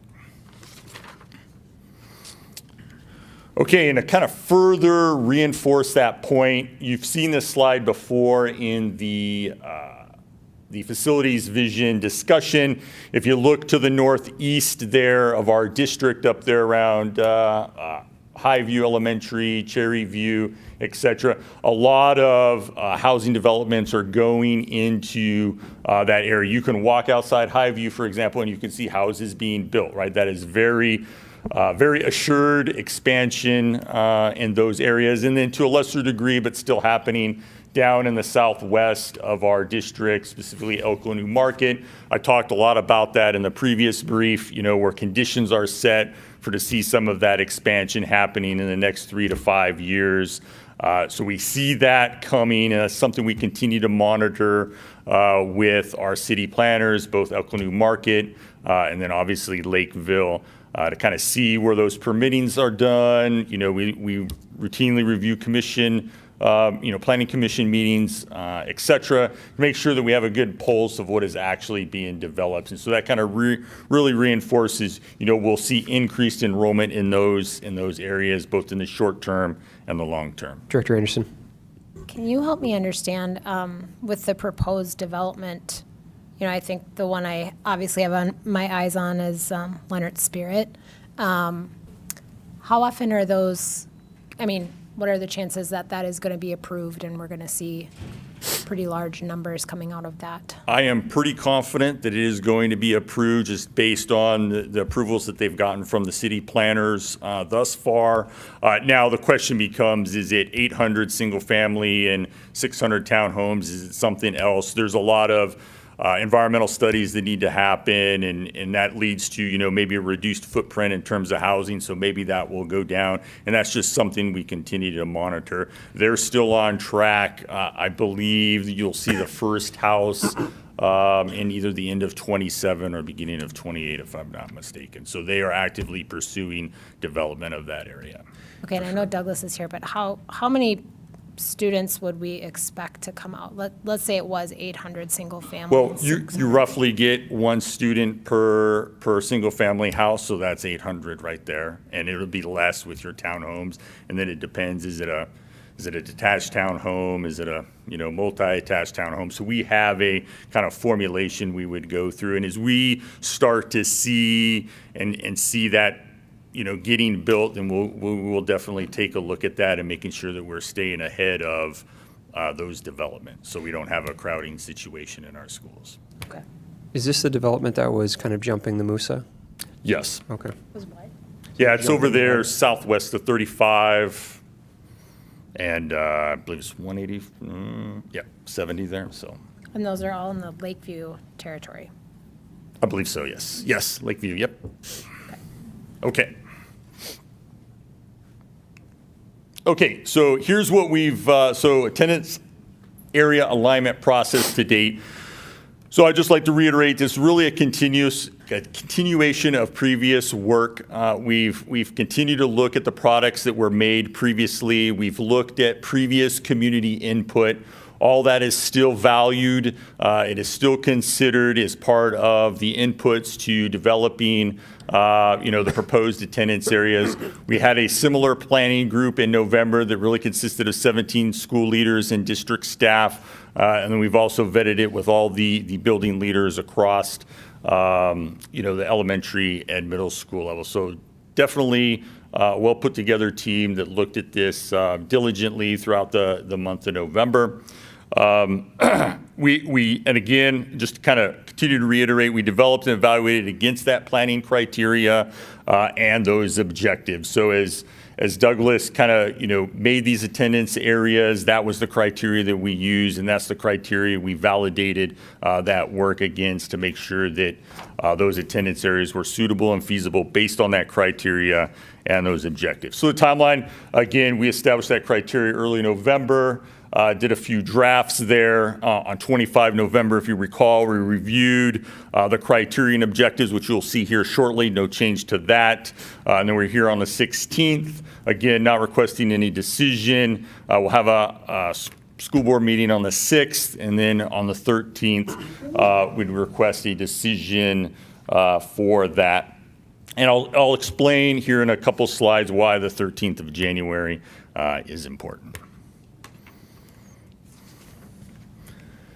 Okay, so we've seen this before on the 25th of November, really three major objectives for attendance area alignment, really an amalgamation of everything we've done in the past. I've seen a lot of different objective statements, so we tried to boil it down here to the three primary objectives. One, ensure room for long-term growth. So as Director Anderson pointed out, just ensuring that we anticipate that future growth, and that informs how we shape our attendance areas. I'll explain that a little bit in detail once we go through the plan, but accounting for near-term and long-term growth to minimize, again, our attendance area alignment issues that we may have. Number two, maintain a diverse and balanced student body, so we know that we have a diverse school population, and we want to meet all statutory requirements for that. And then number three, making sure that our teachers and students have the appropriately sized classrooms, classes, and the space to work and learn. So that's important as well. And so that was the three objectives that we determined were suitable. And then that kind of will lead to what balance looks like first. And so we've talked about this extensively. Brett talked about it as well. So 75 to 80% occupancy or enrollment, if you will, is, the proverbial sweet spot where we have a little bit of room for unexpected growth. We know that we really can't predict when a family is going to move into or out of our school, so we want to have some space for that. And then to the point made earlier, having space to do all those other things that we may need to do. Yes, sir. Now, Lucas, what is the margin, just in case? You just mentioned something. What's the margin of error?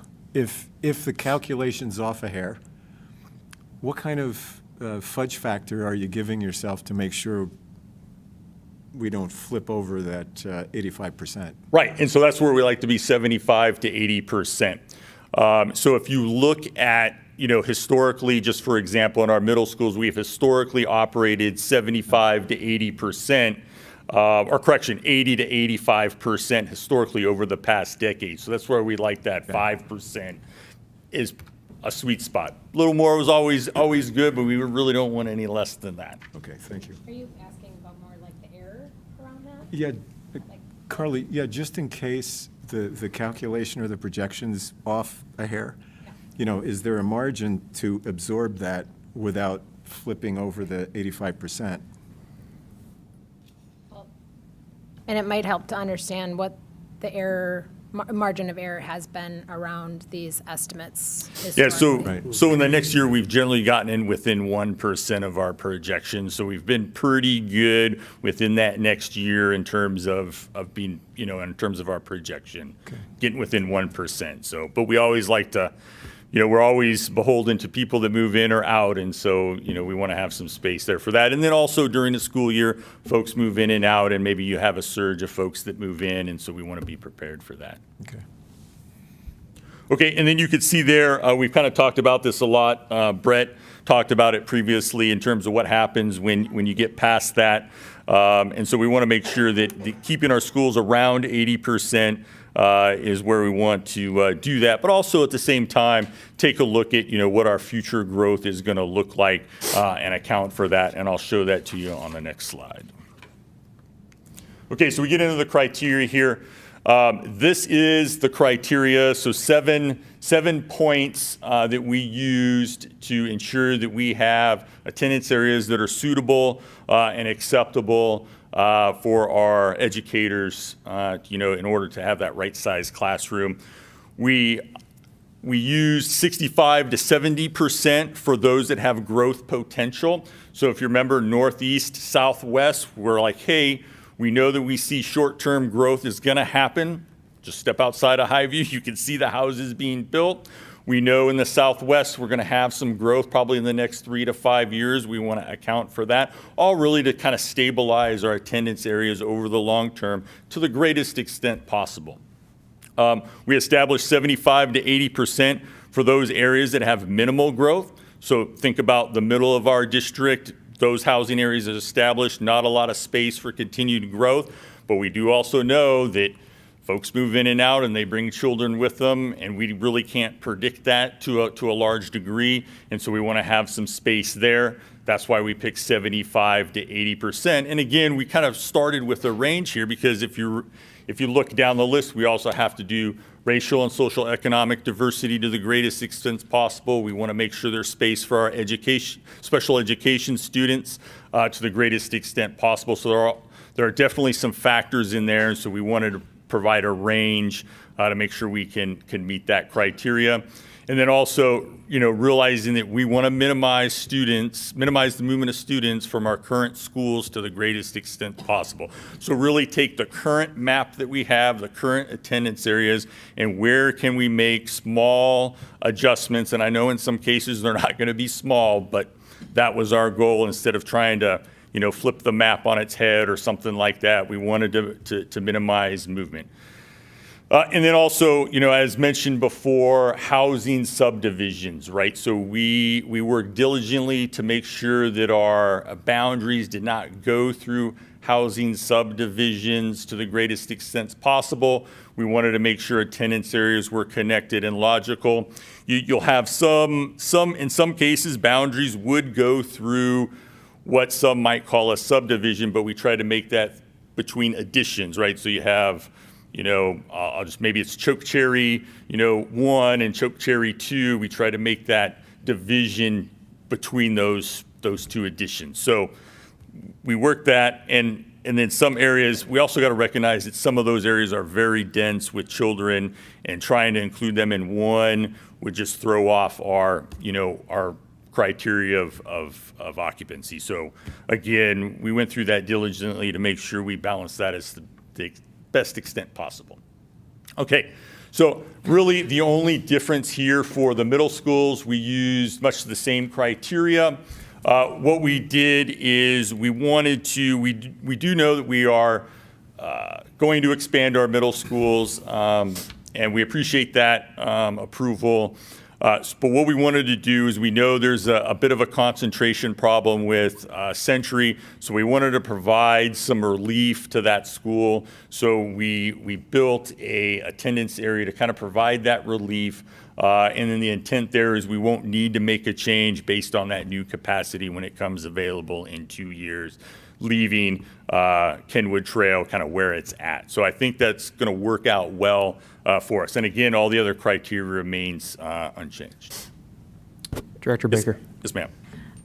So I just want to ask specifically about the one that you just mentioned, reducing the movement of special ed students to the maximum extent possible. So I'm looking at the data that's on Infinite Campus about that for special ed, and there's some for the middle school and there's some for the elementary. Can you kind of explain what that's showing here? I mean, I see a bunch of different numbers for levels of disabilities that are in each building, but that doesn't tell me whether like some of the programs are moving or what the plan is for that. So could you speak more to that? So if you give me a couple slides, I'm going to talk about special education. Perfect. And I think that will answer your question. Thank you.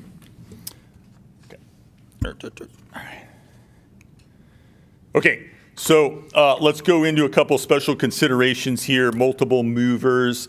So a lot of words here, but if we consider somebody, a child, a multiple mover, if they've moved to 3 different, and just in this example here, 3 different elementary schools. So they were at Eastview. Highview opened up. We made that attendance area adjustment. We moved them into Highview. Now, based upon all of the things and the overcrowding, we're going to have to move them based on that criteria and the objective. We're going to have to move them to Cherry View.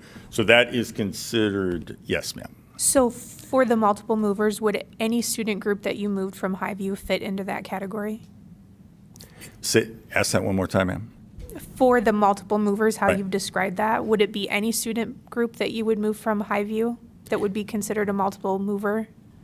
Are you talking about versus like special education or?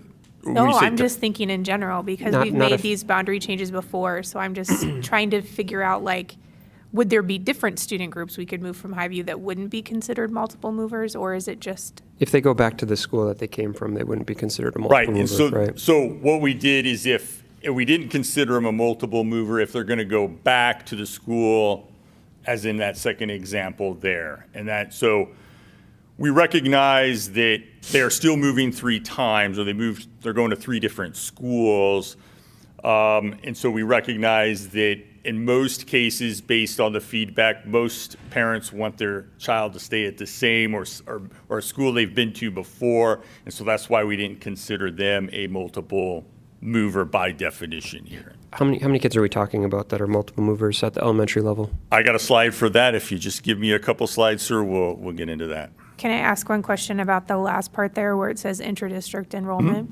So so I'm trying to think forwardly about this. So if we have the multiple movers and we add them on as a priority for inter-district enrollment, would they then be impacted because you're also shifting the middle school boundaries?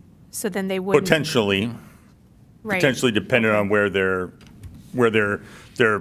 attendance area is for the middle schools, yes. Okay, and so to my last point, multiple movers will be added as a priority to the inter-district enrollment process. We'll set some thresholds. I have a slide for that, but in order to kind of mitigate that, and we know there will be some space in our elementary schools or our schools, we may be able to take some inter-district enrollment there to help alleviate some of this issue. Can I ask Director Anderson. one question real quick?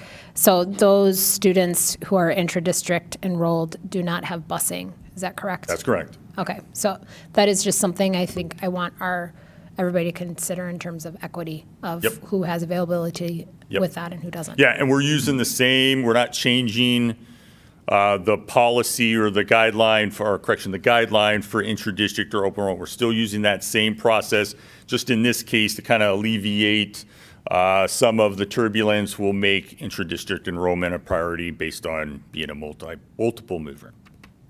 Okay, so here is the special education. So in a resource model, they'll in settings 1 through 3, general education classrooms, center-based, with specialized center-based classrooms for setting 3. So in terms of attendance area changes, if they're in a resource program, 1, 2, or 3, they'll be subject to the attendance area changes. If they are a center-based, if they get services through a center-based program, then they're going to remain at their current site.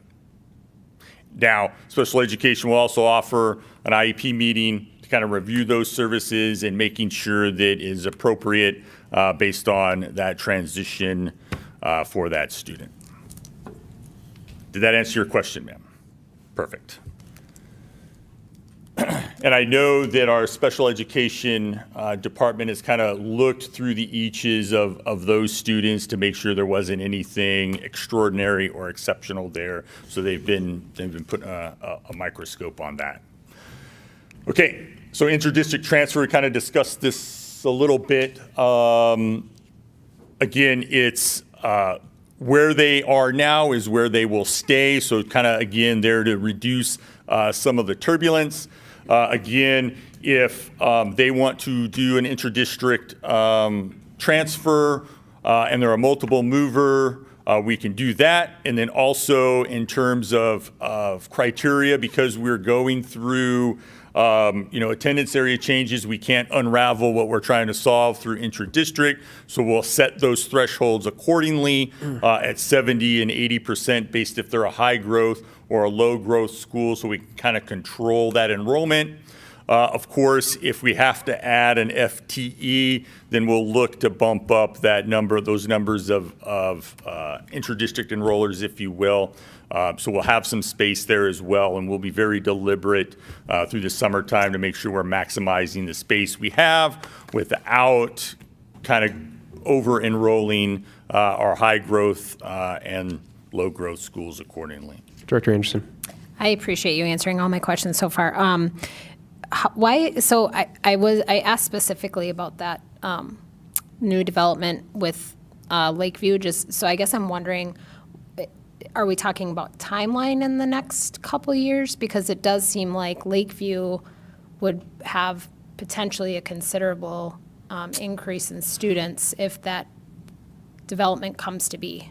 Potentially. Now, they're not going to build 800 homes. Those homes are over 10 years, right? And so they're only templated, I believe, like 80 single-family homes a year, best case scenario. Okay. So it's not all going to come at one time. When we look, I'll explain it a little bit in a couple slides, but Lakeview and JFK, for example, are kind of in a naturally declining enrollment. And so you'll see they're going to be a little bit higher, but we know they're declining. And so we'll continue to monitor that. And then if we need to make some adjustments based, on these new developments, then we'll certainly have to do that. The problem is they're not, I'm not confident on how much they're going to grow and how much they're going to develop it. So we don't need to make that decision now. So we can wait to do that just to stabilize our attendance areas across the district, if that makes sense. So there might be potential, if that really does blow up, that those would be routed to different schools. Perhaps. And that's something we'll have to look at. And I'll kind of, towards the end there, ma'am, I was going to talk about, we need to really, every year I plan to do this, is to be up here and do an analysis, a deep dive of attendance areas, and then make recommendations to the board to make sure that we are monitoring our developments, our projected enrollments, and that we're being smart about how we adjust our attendance areas based on all the factors, some of which we control and some, frankly, that we do not. Okay. So open enrollment, again, by statute, they'll remain an open enrolled at their current school. In January, we'll bring forth a resolution to limit our enrollment of non-resident pupils per statute, just so we can have a little bit of control with our enrollment. Again. Director Thompson. Just want to make sure I understand that what I just heard is accurate. Students that have, just want to make sure I understand that it's accurate. Are you saying that students that have enrolled into our district, out of district, they they are automatically required to stay in the school that we put them in, or no? Yes. Per statutes? Yes. So if someone enrolled into Lakeview Elementary this year, and they're out of our district, I can't ask them to move to a different elementary school because those are the state laws. Got it.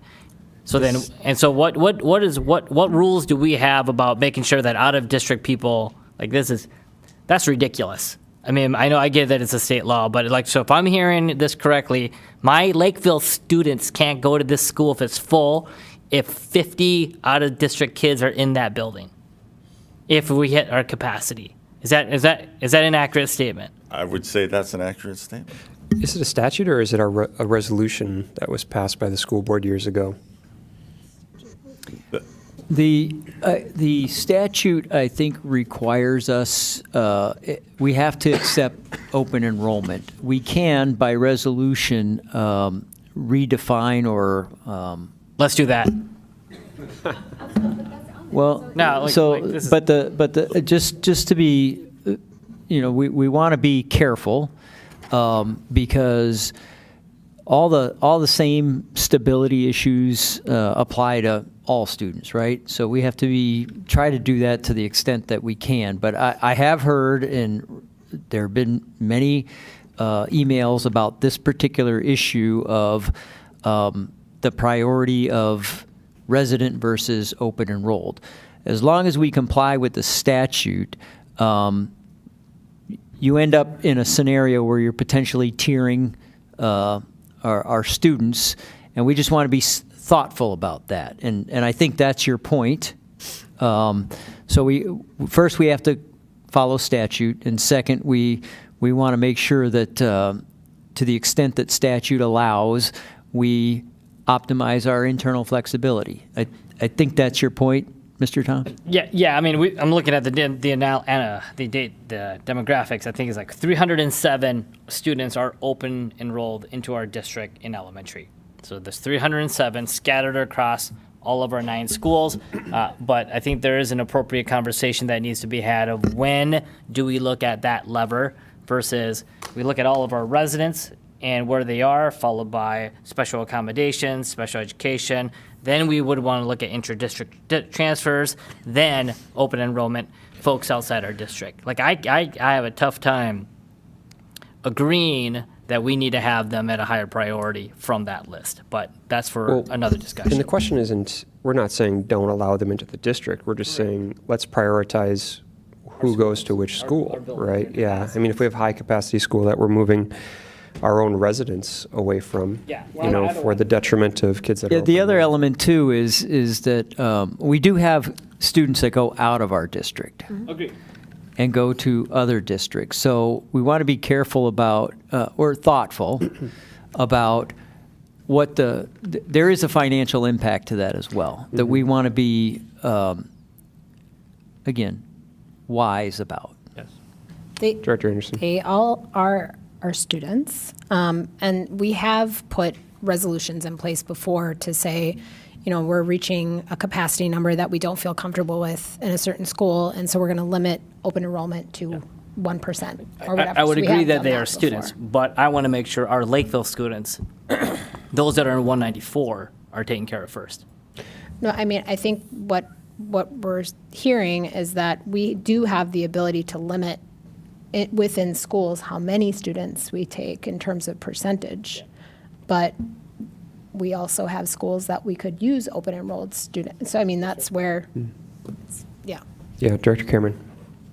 I'd like to ask for more information from district leadership to confirm the statute. I want to read it myself to really understand, are we able to move students who are open enrolled to another school? I realize we need to keep them and we want to keep them in our district. But what are our options before? And are there any related resolutions that the board has previously passed that relates to open enrollment that this board needs to get updated on? Is it 124D.03? So, I will say yes. Sounds about right. I don't see the limitations, I So guess. I can definitely provide an information sheet or paper. Is that appropriate? Yeah, that'd be great. Okay. Thank you. we'll lay that out. Yeah, and just a couple of things. So at the elementary level, we're not talking. I don't know if somebody may have said 50 kids in a school. We're not. We're in single digits, and we already based on our. We can't be in single digits. We have 307 open enrolled kids going into our elementary schools. So if we've got 9 schools, that means we've got 30 kids roughly in that building in some capacity. All right. Well, I'll get you the numbers. I'm not pushing back on what you're saying. I think essentially that's the course of action we walk down. But I just want to be careful about the overall condition that we set in our school district because we are out of balance, more out than in. So if we treat them dramatically differently, that would probably reduce our amount of open enrollment that is critical to. But none of them got moved last time either. None of them got moved last time either. So in that sense, we are treating them dramatically different by giving them a preference. But yeah. Sorry, go ahead. Okay. Well, that's good. All right. Racially isolated schools. So again, there's the number 34.6 for students of color, and then free and reduced program, currently 21.1. So we want to stay within 20%. That does create a limitation for us. So as we look at our different neighborhoods, making sure that our school's balanced. So again, one of our criteria there that kind of limits in some certain instances how we can move students around. Okay, and I'll show you it's in the data slide where you can kind of see where we've balanced that. Staffing considerations, okay, this is why 13 January is important. So we want to make sure that we can, our teaching staff, our educators, make those adjustments across the schools based on our projected enrollment, based on our attendance areas. We need to comply with the our Education Minnesota Lakeville contract. And importantly, we want to make sure that we can do this early enough so that we get our the highest quality, best candidates out there in the job pool. If we wait, then those best candidates will end up going to other schools, and we want the best educators in the district. So that is ultimately the reason for 13 January. And I'm going to show you a timeline on the next slide. Okay, so there's the timeline. 13 January, the school board approves an attendance area that helps or is important to, critical to doing the enrollment processing and staffing analysis. So we have those new attendance areas that will tell us what our enrollments are going to be at those schools. That does take some time to do, in conjunction with human resources to make sure that we have that as precisely as we can make it. And then by the end of February there, we have done the preliminary staffing or posted, and we go through the hiring process, and then we have those hiring done by June, making sure that we have the best candidates possible. So that's the importance of January 13th. Sooner is better. Okay. All right. Okay, so let's go to the plan overview, if you will. So I've previously talked about this in a little bit of detail, but here is, on the left-hand side, is currently where it stands today, and then proposed for 26-27 if we take the attendance areas that we've proposed here. So again, just to point out, Christine Huddleston and Eastview are extremely low in enrollment, and Highview is extremely high. And so we want to balance that out. If you look to the right, there would be the number of students to the top. That would be the percentage occupancy. And then, sir, in terms of what you talked about, buffer at 85% based on projected enrollments, that's how many seats you would have available until you get to 85%. Okay, so Again, what we know that Highview, for example, is a growth area because it's in the northeast. So we put that as low as we could get it reasonably, 68% there. We know that Cherry View is also in a growth area, and then Lake Marion. And so we've pushed them down extremely low in order, because we know it that in the near term in the northeast, and then over the long term, we're going to have increased enrollment in those areas. We also know that some of our... Sorry, Go ahead. what about Lakeview? I mean, you have it at 82%. Right, and so Lakeview, right, and somebody did catch that, so that's good. I'll explain it now. So yes, that is in the southwest, but that particular school is seeing decreased enrollment. So we think that will go down naturally over time, and then that will account for that buffer space that we need. Director Baker. Lucas, can you clarify for the public that 85%, the reason that we're looking at that number, and you can correct me if I'm wrong, that's because anything over that, then we have to go and use things other than spaces that were intended to be used as classrooms. So, because I'm seeing a lot of emails where people are saying, well, this school's under a certain percentage, but if we go above 85%, we have students that are receiving their education not in a classroom setting. We're multi-purposing different rooms to make that work. That's correct. And I think Brett teed it up absolutely perfectly in terms of how we use those spaces, and we just become crowded, and it's all the things that you just discussed, ma'am. Absolutely. Yes, ma'am. Well, and to your earlier slide, I think ideally we're between 75 and 80. For our minimal growth schools, yes. Yes. Okay. Yeah, Director Anderson. I'm trying to understand this, so I appreciate your continued discussion on this. So Lake Marion is in a high growth expectation, but I don't understand that from where, when you look above with the future housing development, I don't understand that. Can you help me understand that? So where's the growth coming from in that area? It'll come from the housing developments in that area. It's going to come from the west, over by Right. Meadows. There's going to be growth over by more so in Scott County and so forth. I personally think that we should haul that into Lakeview, move Lake Marion to the right. I don't know. I'll wait until the presentation is done.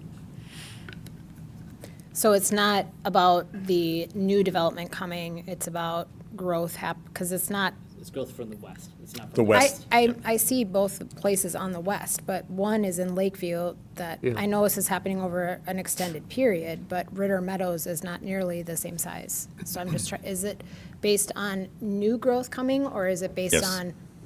Okay. New growth. It's not on the map?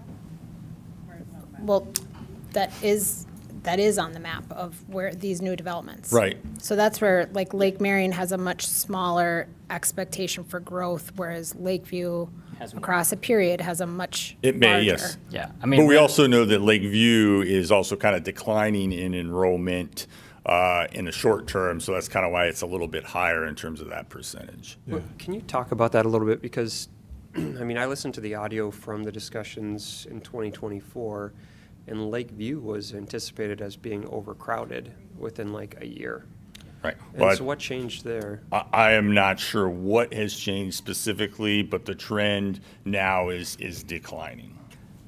I would say there's a couple of factors. One is the predicate for growth. If you look at the charts that were provided back then on the growth trajectory for the district, they were higher than what we've triangulated and reported here again. So we had internal counts, we had Hazel's demographic study, and we had Mr. Sheehan's demographic study, and we triangulated those to refine the projection.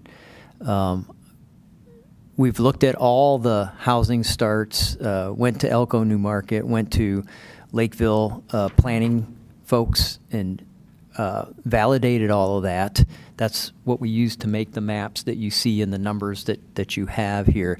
And then qualitatively, it's a dynamic situation. It's not a static situation. So coming and going and being able to algorithmically try to assess that is why I think, to your question, Director Anderson, is where it gets difficult to assimilate because you don't see in a static picture a dynamic reality.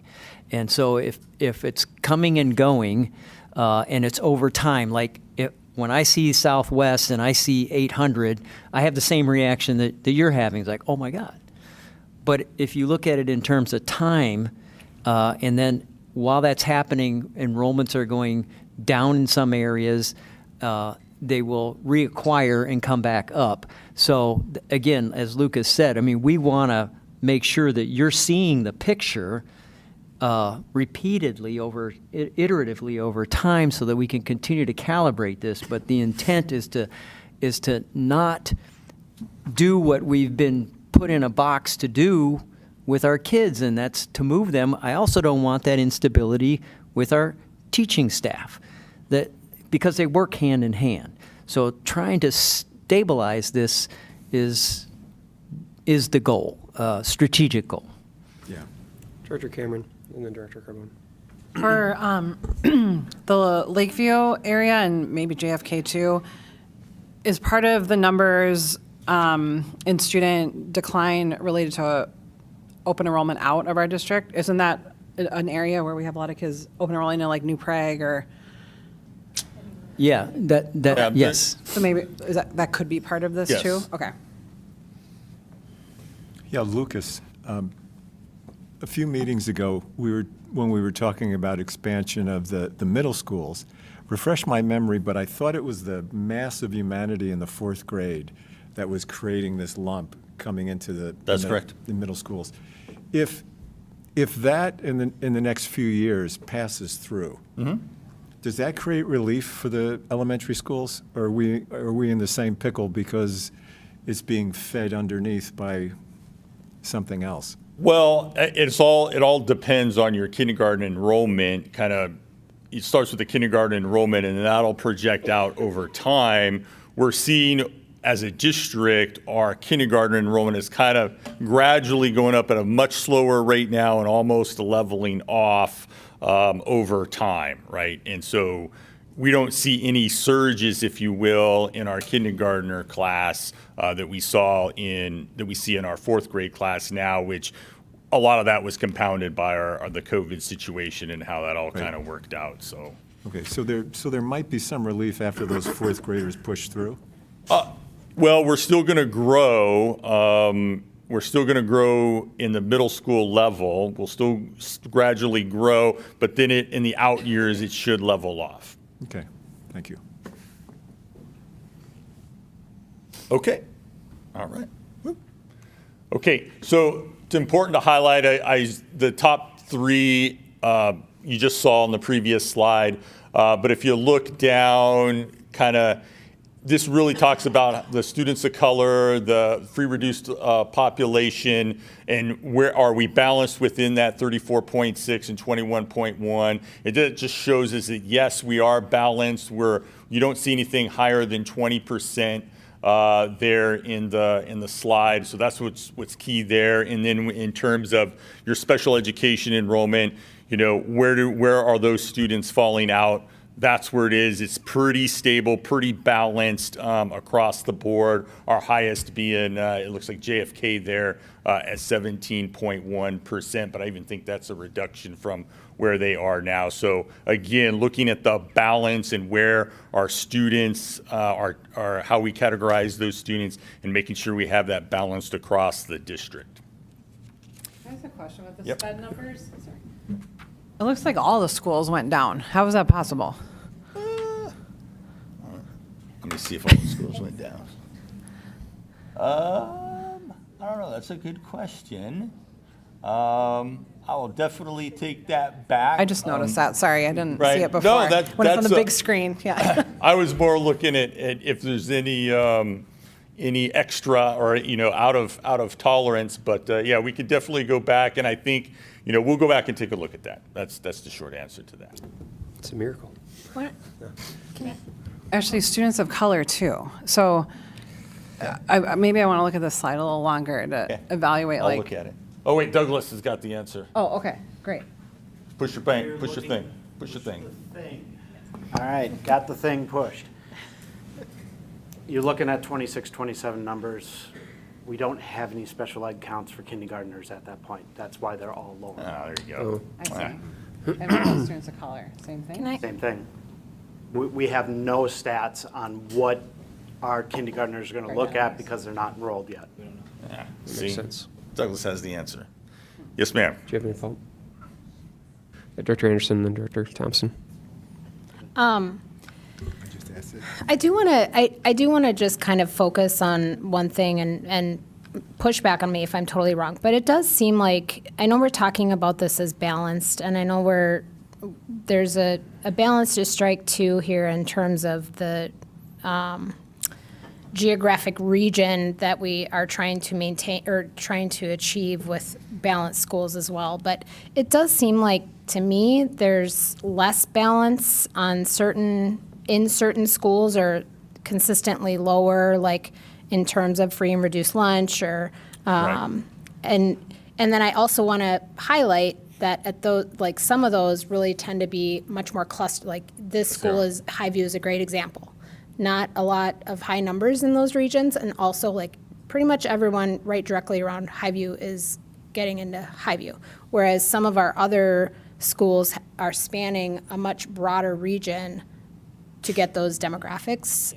I just want to ask about that, because I want to be mindful of, one thing that I've certainly heard, given that the PTOs don't share their funds, is how funding happens at much higher levels in some elementaries or some middles compared to others, and how that impacts the student experience.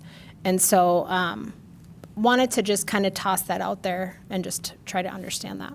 Yeah, so I with the free and reduced, for example, we have a couple concentrations of that group that we can't tell them to move, and they're really concentrated. So if we put them in a specific school, that'll bump the percentage up really high, too high. And so we got to keep them in a specific school because there may be less in that surrounding areas. And so that's really the problem with the free and reduced. We only have a couple clusters of that particular population. And so that goes back to that criteria, very difficult to manage. It may make sense to, hey, put that little area in another attendance area, but that will make the free and reduced percentage go above 20% in that case. So we just have to be very cognizant of that. What does that mean to our district? Like, if it goes up, is it illegal?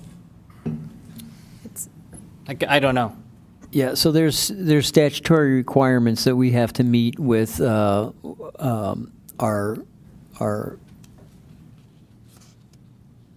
diversity across the school system. So I can get you the exact percentage, which I know we calculated into how we were looking at this. I don't know if anybody on staff knows the statute. I don't know, Douglas, if you do. The definition comes from the Achievement and Integration website on the state of Minnesota. And I would have to dig into this. Right now, I do know that if you exceed that 20% greater than your district average percent, that you do get put on the state watch list. And you have to meet certain targets. Yeah, meet certain targets. You got but it's not illegal. I mean, you just want to make sure. Yeah, I'm not going to claim it's illegal without looking at the A&I direction on, and those are typically statutorily developed. Got it. I guess I appreciate going over this, and I know a lot of folks looked into this and putting a map together. We went through a boundary change a couple years ago. Let's all agree it was not optimal. I voted against it. But fundamentally, we've got to make sure that whatever we're building now is something that's going to set the stage for us to scale for the next 10 years. I appreciate you wanting to come back every year saying, here are the updates. Great. But none of the boundaries should be changing in those updates every year. That's where we need to get to. So I get last 2 years, boundary changes, people move, people change, and I totally get that people don't want to change again, and I respect that. But in regards to, as a board member, what is in the best interest for our school district, when we're going to make this next change, it's got to be a change that we are comfortable with for the next 10 years for elementary, or at least the next 5, at least for the next group of kids that come through the ranks, as well as growth that might be anticipating. And so I appreciate all the nuances of, like, if we move this or we move that because of X, Y, Z. Like, in my mind, I would love the planning criteria to be wiped out and just tell me how many kids can go to their neighborhood school and what is the capacity of that. Like, for example, in Orchard Lake, right? Like, there are some elementary schools that are landlocked that we know there isn't going to be any further development. That school should not be at 50% or even 75%. It should be at 85%. I would like to see a design where let's move off to the side all the folks that have inter-district. Let's move off to the race side. Let's move off the socio-economic side. I'm just curious to know, like, how many kids can go to their neighborhood school? And having Orchard Lake, Christina, and Oak Hills max at 83%, have Cherry View, Highview, Lake Marion at a threshold where we know there's growth coming, and those are probably at 60%. Eastview could probably be at 80%, going westwards towards Prior Lake, covering what Orchard Lake has. And then you've got Lakeview going west and covering what Lake Marion has. And then JFK has south, room for growth for them. Once we have that metric, and let me rephrase that, once I have that metric and that design, tell me after that which schools are based on their metrics on the socioeconomic, racially isolated, special education, and intra-district end. From there, we should make adjustments. That's what I would like to get to and see, but in the current model today, like, this is not built in my mind for us to scale for growth, and that is not the, I'm not aligned right now. So. Not scaled based on the percentages of fill that we have, or not based for growth on some other criteria? Well, it's not based for growth when I look at JFK. I mean, in the packet, you've got JFK sitting at what? The numbers up. You've got, that's not, that doesn't have. 79.3%. 79. I'd like to see JFK closer to 65 or lower, when you've got Elko, New Market, west of Credit River, that's going to continue to grow. You've got Lakeview should be sitting at about 65, 70%. Lake Marion could be probably at 85%, with Highview and Cherry View kind of being your flex schools for the east growth. But, like, that's what I see. I'm not aligned with the current model, so. And Amber, just one second, but I mean, my understanding is at the end here, you're going to want some additional feedback from the board to go back on refinement, correct? Once you get through the presentation? That is correct, sir. All right, Director Cameron. That was my comment. Can we keep going and save our discussion for the end? We can just to talk make sure we have all of the points. Yeah, we can talk about, if we're in agreement on refinement once it's all done. Okay. All right. So middle schools. So again, just to reiterate, a large and growing population. We know that from our facilities vision discussions. And we also have less so a concentration problem in the Northeast, specifically Century Middle School. So you see that there to the left, that's the current, and then the projected over there to the right. So really the solution is twofold. Build some more capacity, which we are on glide path to do that, knock on wood, and then also adjust the attendance areas to give a bit of relief to CMS until we do realize that capacity. And so you will see an increase in capacity at CMS and McGuire Middle School, and then hold Kenwood Trail steady, if you will. And then again, we kind of anticipate minimal growth in Kenwood Trail, not a lot of new developments there, unless, kids just move in miraculously over the summer. But in terms of developments, not a lot of new developments there. And so that's why we kind of hold that steady. It is a little bit high at 84%, but again, that enrollment's that's been declining over the years. And so we think that'll go down as we work the enrollment processing. Questions here? And again, it's not optimal because it's full, it's above 85%, but we definitely don't want CMS at 93 or higher. So we'll give them a little bit relief and set conditions for 28-29 school year. Yes, ma'am. Can you remind me what is the change in capacity from, because I'm trying to wrap my head around why we would want Kenwood to be lower if we're going to see growth in the other areas. And so with the expansions we approved, what's the difference in the? So you'll see an increase in Century Middle. They'll go up approximately 330, and then, correction, McGuire will go up 330, and then Century will be a little over 500. Capacity. Capacity. And not at Kenwood. And then Kenwood, none. That capacity will remain the same. Okay. Except for better common spaces, more room in the Oh, common yeah. spaces. Roger that. Yep. So they could handle more students. Yep. But Okay. All right. Okay, so moving right along, again, very similar slide here, but just showing how we are balanced with our different populations of students. Again, looking at our projections don't account for that population because we don't know who those students are specifically. Well, we do a little bit more in middle school, but again, those will refine themselves as we work through that. Questions here? Director Cameron.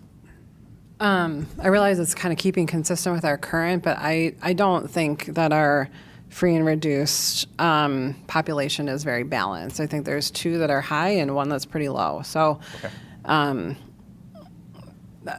And that's just because the students aren't there. Right. And kind of if you look at like Century, for example, it's kind of landlocked a little bit, and so we'd kind of have to cross boundaries. So we're kind of limited what we can do there. But we wouldn't, sorry, can I? Yeah, sorry. We wouldn't anticipate new growth to necessarily bring us more free and reduced lunch students, right? Well, I mean, that's a good question. Maybe, maybe not. We just depends on who. Right. So that's, I guess I'm in the same boat that disparity is not going to change. It's probably only, it's going to stabilize or potentially get worse. And I think related to it is like, if it is like this, if this is the best option, the schools need to be resourced in a way to accommodate the difference here in student population. So not all schools would have the same necessarily staffing to address what we're seeing on this slide. Right, that variation would need to be dealt with. Yeah. Yeah. Okay. We had a lot, Anderson. sorry. I just want to make sure Lucas knows that Douglas had something you Oh, wanted to add. sorry. Go ahead I couldn't with your tell. question, No, ma'am. you can go ahead. Okay. I was just going to point out that, note that there are no McGuire students moving into other areas, and yet their percentages are going down. So it's not because we're moving students of color or free reduced out of McGuire, it's because we're increasing the population of non-students of color and non-free reduced in, which makes the percentage go down. That's where the discrepancy is coming in. We had a whole bunch of emails, and someone spoke tonight about these 2 neighborhoods that go to north that are going to McGuire to create. Legacy and Legacy and Barris Ridge. Yeah, can you help us understand that?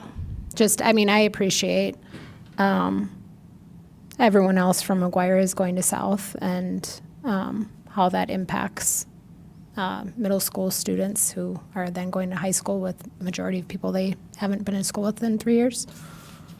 Okay, I don't understand the question. I guess the question is, why are we moving those 2 neighborhoods? Yeah, what's the student population that you're adjusting, and what's the methodology there? The methodology. Douglas, come on up here, please. Okay.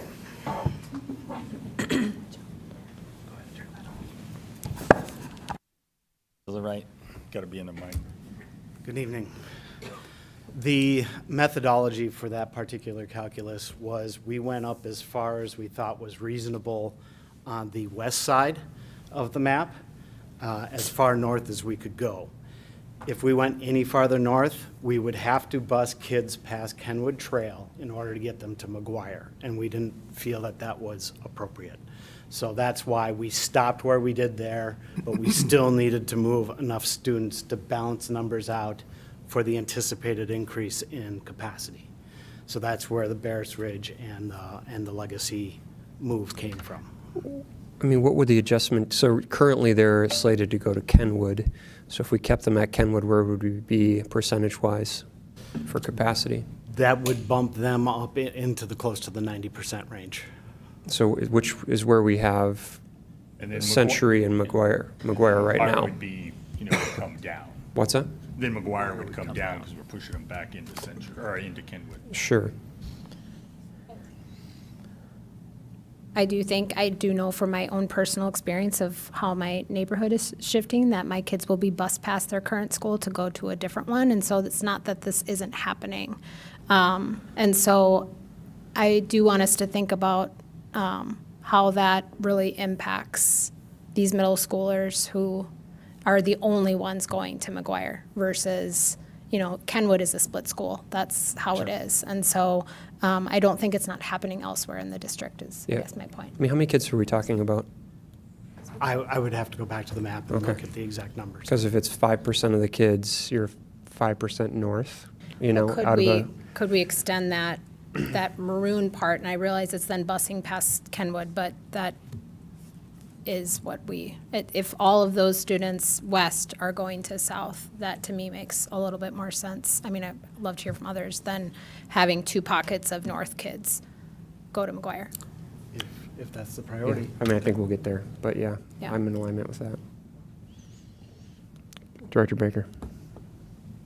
I just want to caution the board in making decisions based on specific neighborhoods, because no matter what decision we make, someone's going to be unhappy, and then we'll just continue to get emails from other neighborhoods that have been moved based on this projection when we change things. And so I think the last time we did boundary changes, we got into those waters with, we're going to move this neighborhood, and then we started getting emails from another neighborhood, and I'm just going to, I'll ask questions, and I appreciate the clarification from district office staff, but I'm sure you have all went through those types of projections in your mind too. But it's a tough thing, and it's, I guess it stinks that we have to do it again. But there's not going to be a win-win for everyone on this.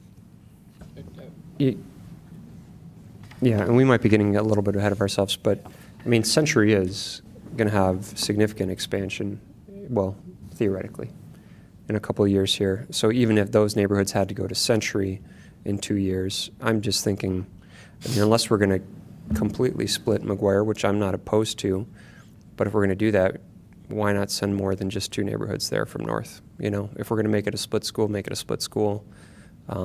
Or if we can keep it, a only south school, and it fits within our, numbers and projections on what we're looking at, why not keep it that way? Right, it's just another criteria that again makes it makes it extreme. It's already difficult, and if we say, well, no split schools, then it's almost to the point of impossible. Yeah. Well, what's our split at Kenwood right now between north and south? 60-40 roughly. North or south? 60% to north, yes. Okay. So to Director Baker's point, and thank you for making that, if we were to do something like what you're proposing, Director Swanson, we would then have to adjust other neighborhoods to accommodate. So say up in the north part of Century, if we were to do it now, we'd have to take more out of Century out of the north to put the ones in the south part back into Century. That's the kind of analysis that keeps going back and forth on this and how we landed where we were. Director Thompson. Director Cameron. I appreciate all this, and there's a lot of nuances to this, but we just want to make it geographically logical for our kids to go to school. That's it. Like, if they got to drive past a middle school or an elementary school to go to their school, that just doesn't make sense to me. So as long as it's geographically logical and is operationally sustainable for us to do this, that's how we should be looking at this. And I'm online, and I'm not sure if this is accurate or not, so I'll defer to the administration to tell me, there is no legal state statute that says we can't, that we have to have a certain percentage of this, a certain percentage of that, a certain percentage of this. If kids can just go to their neighborhood school, that's what we should be striving for. So I'll let you guys chat. Well, just to, not going to disagree with that, Director Thompson. When you talk about A&I, you're talking about funding, and we have to comply in order to receive the funding. So while it's not a statute that says you have to do that, if you don't do it, then you risk the funding. So that And we spent $3.5 million is what we get for A&I funding. And I think the last time we reviewed it, the funding was going towards the liaisons, paying for some other miscellaneous things, but we canceled Avid, haven't received feedback on if that was coming back or not. So that's probably something we should revisit and ask, is the $3.5 million that we're using actually making a difference? So that's a separate conversation. Director Cameron. A couple of comments in response to my fellow board members. One, Director Baker, I agree with you that we should caution ourselves to make decisions about specific neighborhoods. I totally am in alignment with you about that. With this particular situation, I'm curious what percent of students, if this were to go into the plan, at McGuire would be North students versus South. And I do think it's important to, I realize we have a split middle, we're gonna keep it, right? And 60-40 is a relatively even balance, but if we're talking like a 5 or 10% North split, I think that is really challenging for students, regardless of what neighborhood they're coming from. So I wanna think about that. To your point, Director Thompson, I mean, I love the idea of neighborhood schools. We don't have neighborhood schools. We have 9 schools and 86 square miles. And because of our student population, because of the size of our district, there may be times where you are driving by the school that you think is the closest or you deem the closest because of busing or because of X, Y, or Z. I mean, that's true of our family. And so I don't think we can use the term neighborhood schools to describe a school system of 12,000 students with nine elementaries. You look at how gigantic this is the middle school, but if you look at the elementary one, if you look at how gigantic these geographies are, they're not neighborhoods. These are large amounts of land funneling to one school. So that's my opinion, that we don't have neighborhood schools. That are all right by each other. What? And they're all built on top of each other. Yeah. Director Baker. Perfectly stated, Director Cameron. All of the points that you made, those are some of the things that I was going to bring up. And I wanted to also bring up the point that no matter how we try to redraw these boundaries, there are always going to be kids that are driving by another school, to get to the school that they're going to, whether it's because they're going to a different school for special education services or just because all of our schools are on IPAVA. I just don't think that we can put that framework around boundary redraw. I think it would make it impossible to complete. Okay. All right, we'll go to the next slide. All right, so here are the projected movers. So I'll kind of try to go through this slide. I put the elementary to the left and middle to the right. So if you take a look at the elementary school, 605 total movers, with 228 of those 605 being multiple movers. And then the multiple mover breakdown is at the extreme bottom, and then kind of percentages of the different groups there are in the middle. And then if you look at the middle school, and I apologize, this is kind of hard to read, but you do have the Can you say that one more time again? How many multiple movers are there? There's 605 total movers with a total of 228 of the 605 being multiple movers. Where are you looking at on your graph? So 605, top right-hand corner, total movers. If you go all the way down, 228 down there at the bottom. I don't think this has a laser pointer. Yeah, I don't think the board packet's right. Okay. I did update this slide, so I apologize. We've had some data issues. This is the current slide right here. I tried to make it a little bit more simpler for the presentation, so I apologize for that. Director Cameron. So just so I'm understanding, and also for the public, the bulk of the moves are happening related to Highview. That's correct. Okay. If you look at that, that's like the 124, I believe that. And that becomes the problem, is most of these multiple movers are around the Highview area. And so to say not to move the multiple movers, I don't want to do that But the problem is the geography, and, you know, we opened up that new school, we put all the kids in there, and now we have that problem, and we just can't get around that. We just can't get around that, or you're not going to solve the problem. And then middle school, a lot less of a problem, 223 with 24 being multiple movers. So definitely not, in terms of multiple movers, not a problem. That's a big problem. Director Anderson. So Lucas, how does this work with the intra-district? I guess I'm just wondering, you know, with these multiple movers that would be prioritized in the intra-district enrollment. Yes. How many and for how long would we permit that? Well, it would be based on the thresholds and where we put them in the prioritization, which we haven't determined where it stacks.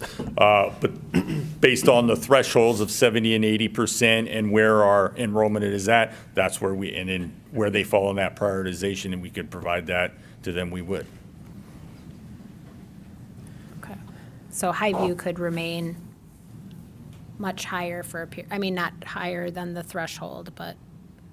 Well, we would want to keep that at the threshold to the greatest extent possible. Now, if they go above the 70% because of just natural residential enrollment, and then there's extra space based on number of FTEs, and we could squeak a few more kids in there via that prioritization for intra-district, then we will absolutely do that because it makes sense to do that in that case. And families have to apply every year, so. It could be the case that, let's say you had a first grader at Highview, let's imagine, or second grader, whatever, they could be approved for intra-district this year, but not the following year, depending on how the growth happens in Highview. Correct. I thought once you're in, you're in. We wouldn't be able to do Once that. you're in the school until you matriculate out of that school. Oh. So intra-district stays throughout their time there. Yes. So then, if we take some up to a certain threshold, but then a lot of growth happens, That's what right, and that's where we just have to be careful with that, and that's why we want to hold that threshold as low as possible. Okay. Director Cameron. For a point of clarification with the middle school moves at 6:33, is that what that says? 223, sorry, 223, I don't know what I'm saying. Does that mean currently enrolled 6th, 7th, 8th graders? So basically, that many 6th and 7th graders are affected? Or does that calculate incoming 6th graders? Do you know what I'm asking? Right, that'll account, correct me if I'm wrong, Douglas, that'll account for the incoming class as well. So they're not really movers. They're just going to be assigned a new school but they've never been to a middle school ever. Right. Okay. And you can see that, you know, like EVE to KTMS to MMS, for example. You can see that where we kind of articulate that at the very bottom. You might have to zoom in there. So how many, is it by grade level here? No. No. So how many of the 220, what number do you have? 223 are 5th graders? I'd have to get that for you. Okay, because I think that's a little they're not really movers, you know? You can see that on the chart. Oh, can you? If you look at the ones that had the elementary schools on there, and we debated back and forth. Keep forgetting the button. We debated back and forth on whether to include those in the count or not. Yeah. We included them in the count because, as far as the family is concerned, it's another move. Okay. They were expecting to go to this school, now they're getting moved. So we wanted to honor that and include that in the counts. So if you want to see which ones are the 5th graders, it'd be the ones who are going from Huddleston to Kenwood to Century. That would be your 5th grade example. Okay. What's that? Can you just tell me the number? What's the number? Where are you I looking? think it says 4 there for that one. Okay. So 4, I'm 9. trying to get at how many currently enrolled middle schoolers are going to see a shift versus how many are just going to go to a middle school that maybe was different than what they planned, but isn't really a change for the student. Okay, we can do that. So, I mean, you have that data, but. Yep, we'll provide that. It's 10. 10 If you add them up, it's 10. Oh. 10 fifth graders of the 23. Oh, of multiple boards. But what about the 223 number? Okay, that we would have to go back and calculate. Yep. Or like ballpark, I'm curious. Is it like a third? Not sure. I would have to go back and calculate. We'll break that down further by grade for you. That's easy. Director Anderson. I think something that would also be helpful for us to, or me, I'll speak for myself, for me to understand is, we don't have a consistent feeder system like we know, in terms of these 3 elementaries go to this middle school, et cetera. But, and so it would be helpful to understand what the percentages of a school are for each elementary going to a middle. Okay. Does that make sense? Like, Okay. Yeah. Does it seem, just from your experience with kids in the district, that it seems less important at elementary for the kids and it gets more important as they go to middle school, heading towards high school? With the split schools? I am thinking about this from my own perspective of when last year with, or 2 years ago when we made the changes, my kids were going to be part of less than 10% of Eastview that was going to go to Kenwood. I believe my kids can be resilient, but that's a really small percentage of a school that's going to. Sure. So, and when you break that down, how many of those are classmates? I think if we're talking about really small percentages, is there any way to kind of, Keep them together. yeah, as opposed to having several schools that have small percentages? I think that's a big change going into middle school, same going into high school, which is why I feel like those 2 neighborhoods, it's challenging. Yeah. Director Reckenberger. In relation to the neighborhood that Director Anderson put up before, the legacy and the Barris? Barris. Yeah, neighborhood. That does seem to be somewhat of a special case because it does impact which high school they go to.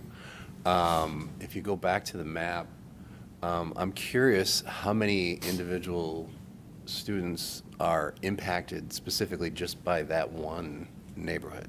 Okay, because there is like a large section off to the left-hand side and the western end of Lakeville that are impacted, but that one little island over by McGuire, I'm curious as to how many people, if that weren't to be a part of it, how many people would still be going to Kenwood and how would that impact everything else?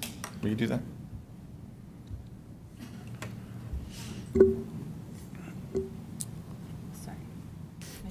Maybe we can get through this and then we can hit them with questions. Oh, sorry. I think we're Go close. for it. What do you think? Are we good? Okay. Last slide. So our commitment to families, and to communicate openly throughout the process, making sure that, through our regular communications that we understand what's going on here in this forum as well, communicating throughout the process, and then all the other mechanisms that our families have to communicate with the school board and as well as district leadership. We really want to make a recommendation that avoids district-wide changes like we're trying to do now in the near future. I think that we've provided a good proposal that really balances our enrollments at each school based on where we anticipate growth is going to be and where we anticipate growth is not so much. We want to review this annually, so only small adjustments can be made, or the school board assumes some risk in going above a certain threshold. We acknowledge that, so that we're not surprised on where we stand with our growth. We'll continue to monitor our growth projection mechanisms, and that goes to coordinating with the city planners, making sure that we understand where the developments are, what the status is of that. And then lastly, making sure that we create a supportive transition plan for our students and families, whatever the attendance area may be in the future, that we have a good plan both at the school and district level to support those students that are moving into new schools. All right, so that was my last slide. Pending your questions, ladies and gentlemen. Director Anderson. So am I running my numbers correctly that once the middle school expansions are done, Century, based on like these numbers, would be more like 66%? Correct. That's Okay. about right. I mean, I'll have to do the math for you. And But about two-thirds, if we're talking about around 1,000 students, and its capacity is going to be 1,500. Right.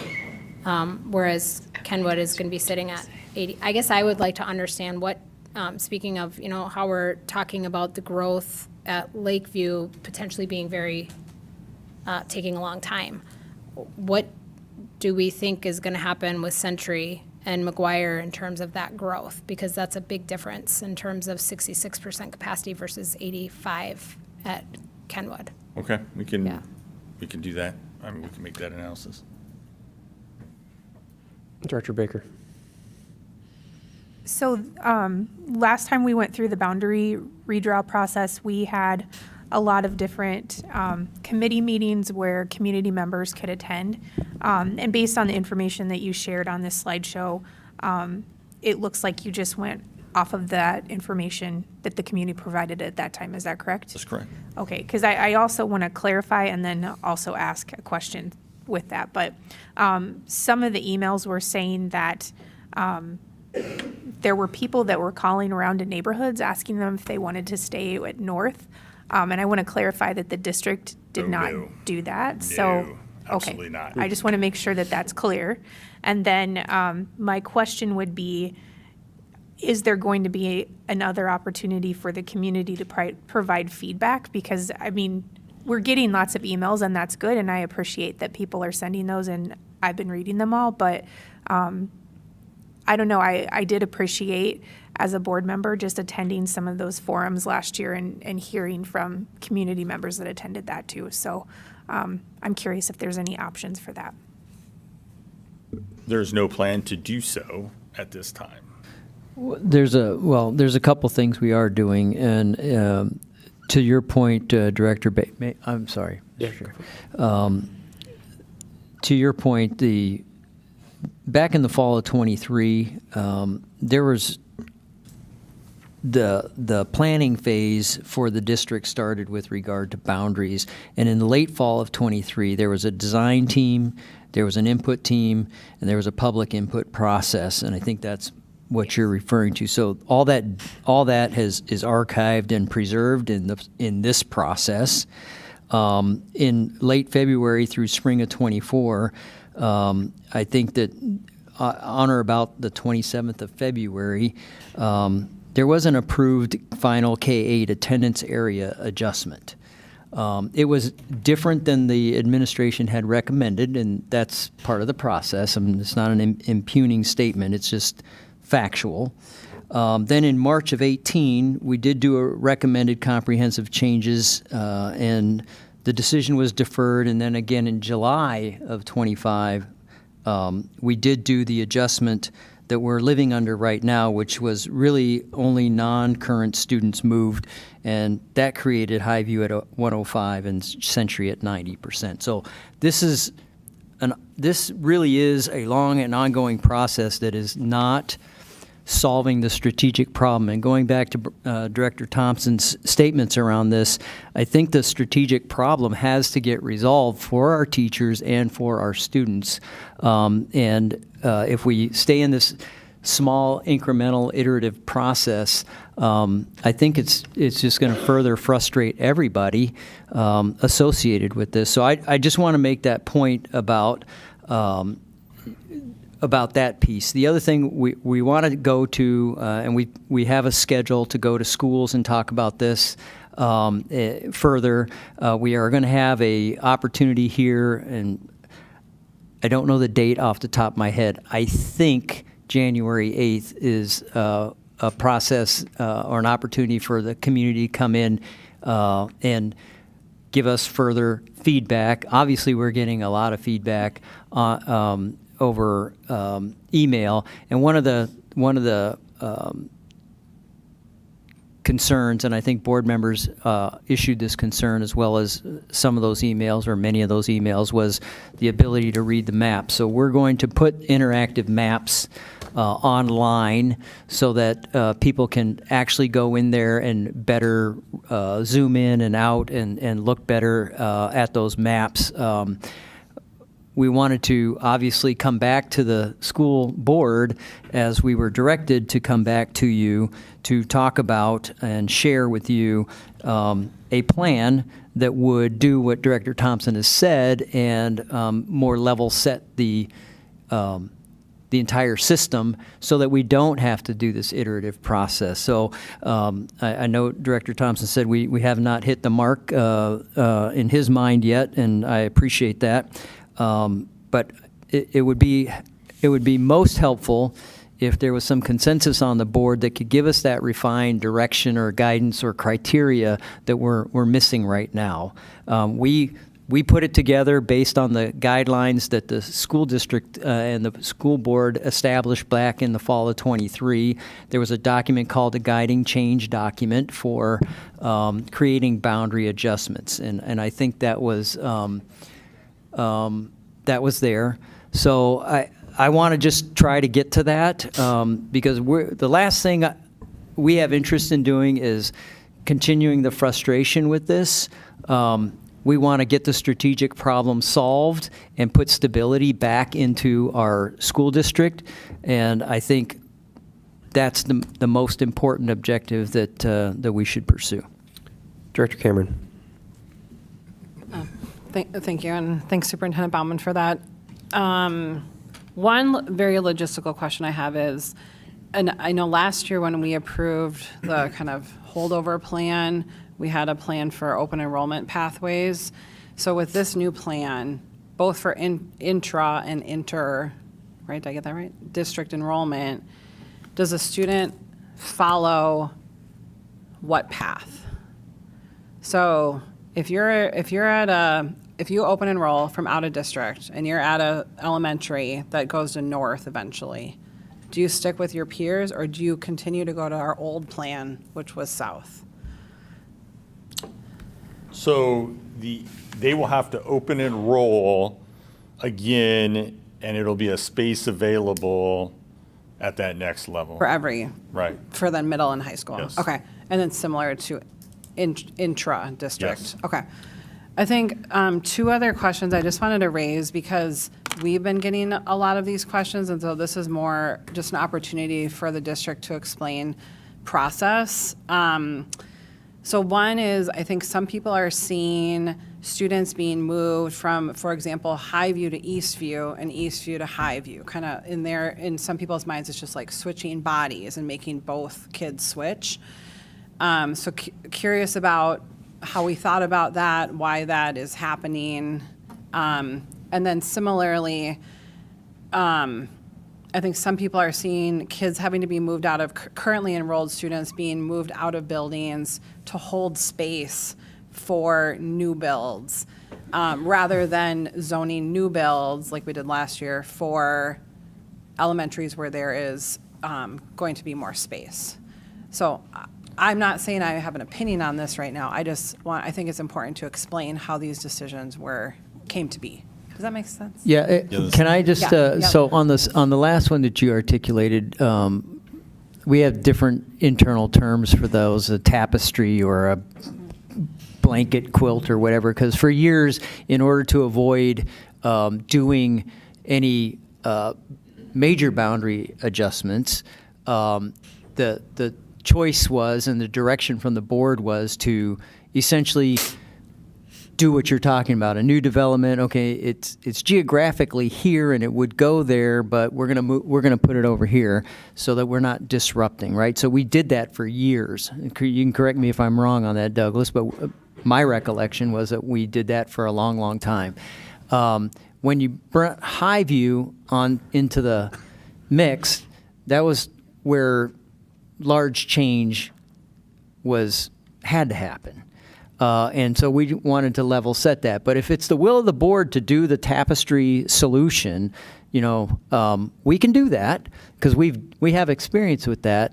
But it definitely doesn't accomplish, I think, the long-term level set that I think Director Thompson has articulated, and other board members have said this to us as well. So I'm not trying to just leave it all on Director Thompson's shoulders, but we're hearing that, and we're trying to do the strategic level set so that we don't get into that long-term iterative change and continue to frustrate our community.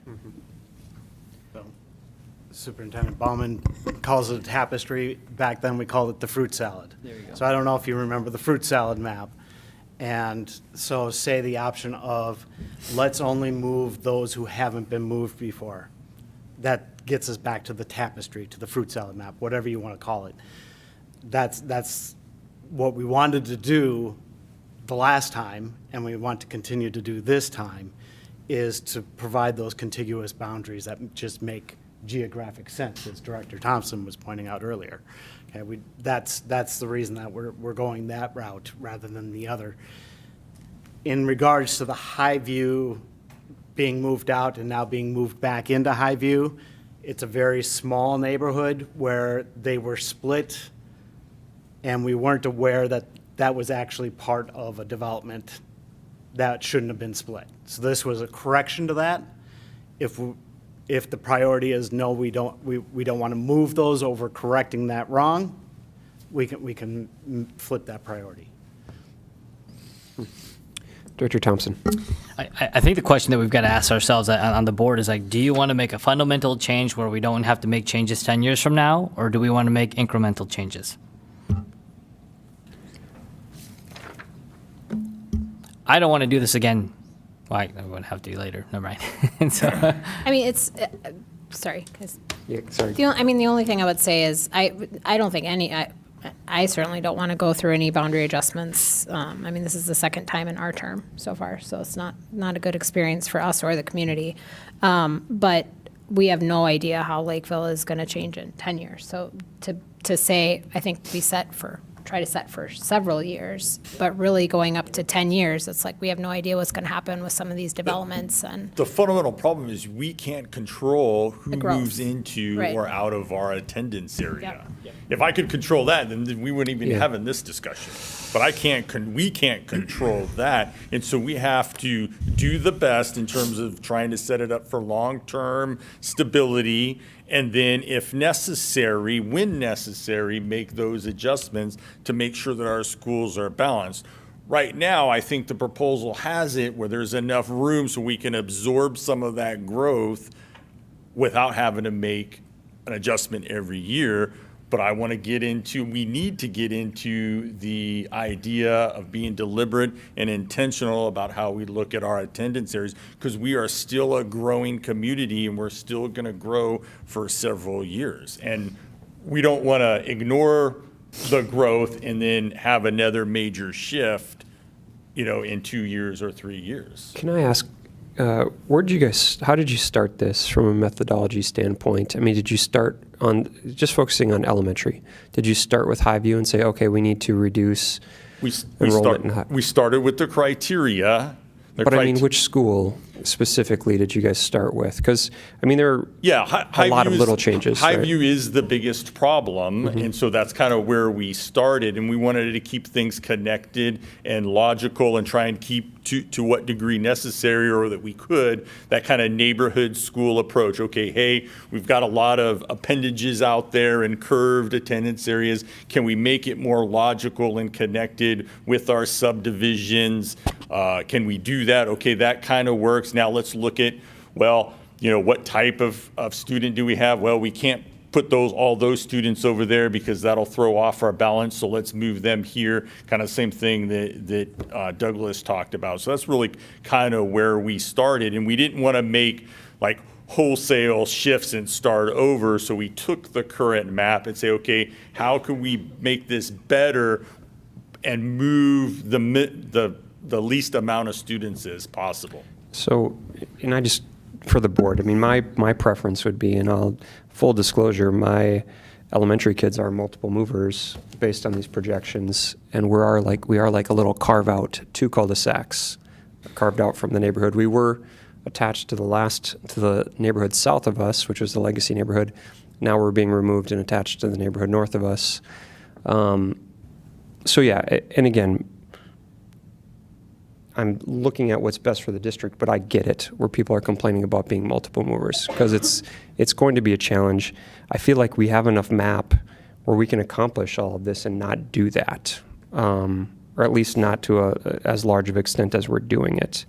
I'm all for, maximizing capacity at, Orchard Lake and CHE, OHE even, and then leaving space under, Cherry View and Highview for growth on the north side, and then also Lake Marion and Lakeview on the south side.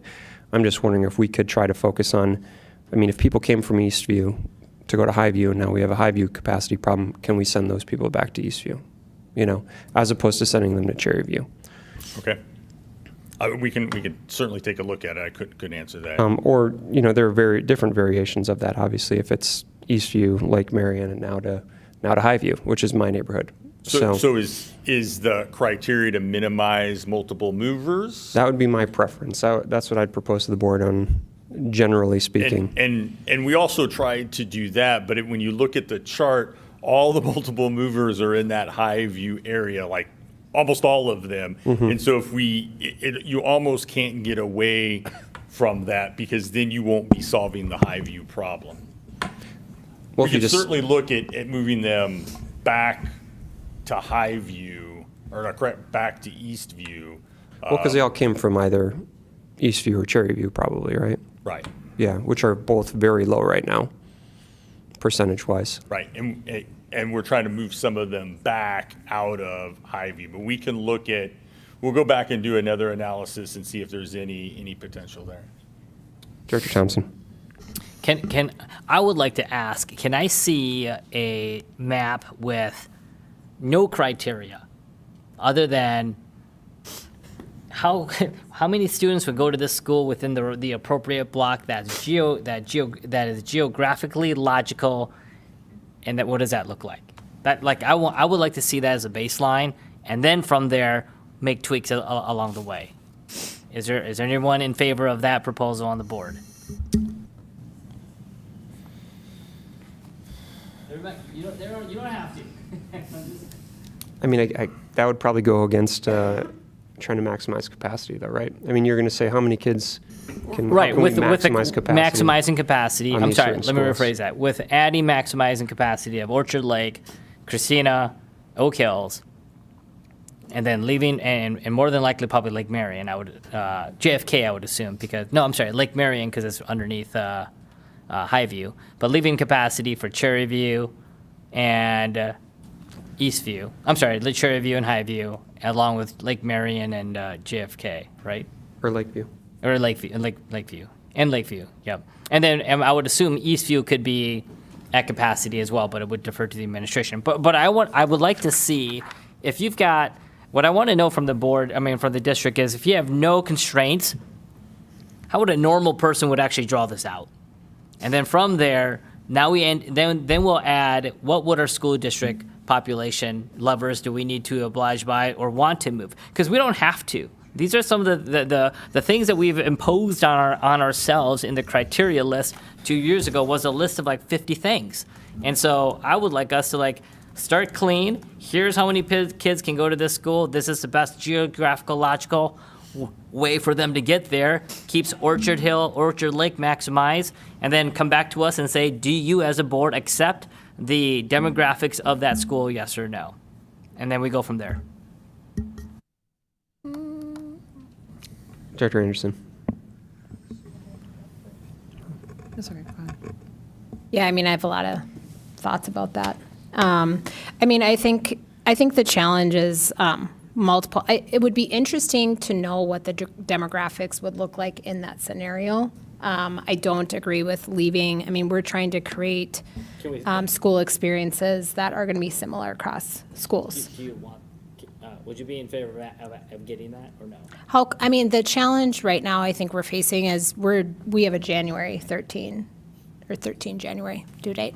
And so that is pretty critical for our staffing. And we're going to make the same mistake again. mean, but that's I'm sorry, go ahead. No, I mean, I think if Douglas were to tell us that's not a complicated analysis to bring just for educational purposes, I'm not opposed to people having that information, but I think right now there's been a lot of time and effort put into this, and we're up against a due date, which does feel reminiscent of 2 years ago. And that's where we are, and I don't think we have the opportunity to start from scratch of making adjustments. So I do not agree with us not balancing the schools. I don't know what the balance looks like in a more geographically sensical. Can I say one thing just on the due date? And I apologize, Lucas. I mean, if we go beyond January 13th, we go beyond January 13th, to make the right decision. But Is it going to cause challenges on staffing? Yes. Sure. But isn't it better to get it right? In my opinion, when we're talking about how much difficulty we've had hiring special ed staff, hiring staff, I mean, for the high demand jobs, that is critical for our student experience in the next year. So I feel like we have a due date for a reason that's put forth by our administration that we should try to stick with, unless. Director Cameron. I'm wondering if we can go back on your PowerPoint to the slide Plan Overview Elementary. I think it's number 19. Because what I'm seeing, and Director Thompson, to your points, 6 of the 9 schools are in the range of the capacity that we would want to see. So if they're full. So Cherry View, Eastview, JFK, Lake Marion, sorry, all these acronyms, Lakeview, Oak Hills, and Orchard Lake, they're all between that 70 to 80%. So they are up, the way this has been designed is that they are almost at what we would consider max, but it does give that cushion of that 5% in the event, like, okay, we actually have to put more kids here than we were anticipating without it feeling where we're not having to use non-instruction space for students. So that leaves us 3 schools that we know are like the high growth areas, right, to fill. And so I feel like this plan is maximizing the schools in a way that reflects where builds are going to be happening. But I do appreciate, Chair Swanson, your question about especially for the Highview students, because ultimately we have to take students out of Highview no matter what. Like they're at 106% almost, right? And so some students are going to have to move out of Highview, and it hurts me to say that, but it is not a sustainable. I mean, when I toured Highview, like these are not great learning environments, especially for special ed students. And so if there is a way for some or all of those, the kids who are being proposed to move out of Highview could return to the school in which they came from. Okay. I'm not saying, I don't know if that's possible, but I think it's an interesting question. Yep, let's look at we can do the analysis and look what the percentages is for then what it turns out for Eastview and Cherryview. We can definitely do that. I'm curious about that. And then the other thing I want the board to consider is, I know double movers or multiple movers would have priority with intra-district enrollment. I'm also wondering if we would want to think about, and I don't know if this is possible, given the numbers, of fifth graders, of single movers having priorities, and eighth graders, so that in their last year at that particular school, their families could decide if they want to, if there was space, could intra-district stay there at their school. So it'd start with multiple movers, then the next priority would be fifth and eighth graders, and then the rest of the single movers I'm wondering to like make the decisions about how to. We can certainly work the intra-district prioritization however we see fit. I mean, that's on us. Director Thompson. Just to wrap it up, are you guys in favor of having this move forward or not? If not, because our next meeting is January 6th, which gives us only 7 days until January 13th, so you've got technically 2 meetings, and technically, can we go beyond that? Probably so. Do we need to have another meeting on December 30th to kind of recap? But what is the rest of the board thinking about this proposal, and what do you want Lucas to do different? So if I may, what I got now is see if we can return those that have to leave Highview back to their original school. As an example, they were at Cherryview, went to Highview. Now we're going to send them back to Cherryview, what that looks like. Do that for essentially the Highview population, so we'll do that. And then we wanted to look at I'll just call it the no categorization option as well. As to your comments, sir. That's what I have right now. Mine might be too much work, so mine's not it. Yeah, I kind of think it's what they've done, but. I would like to comment on that. Director Baker.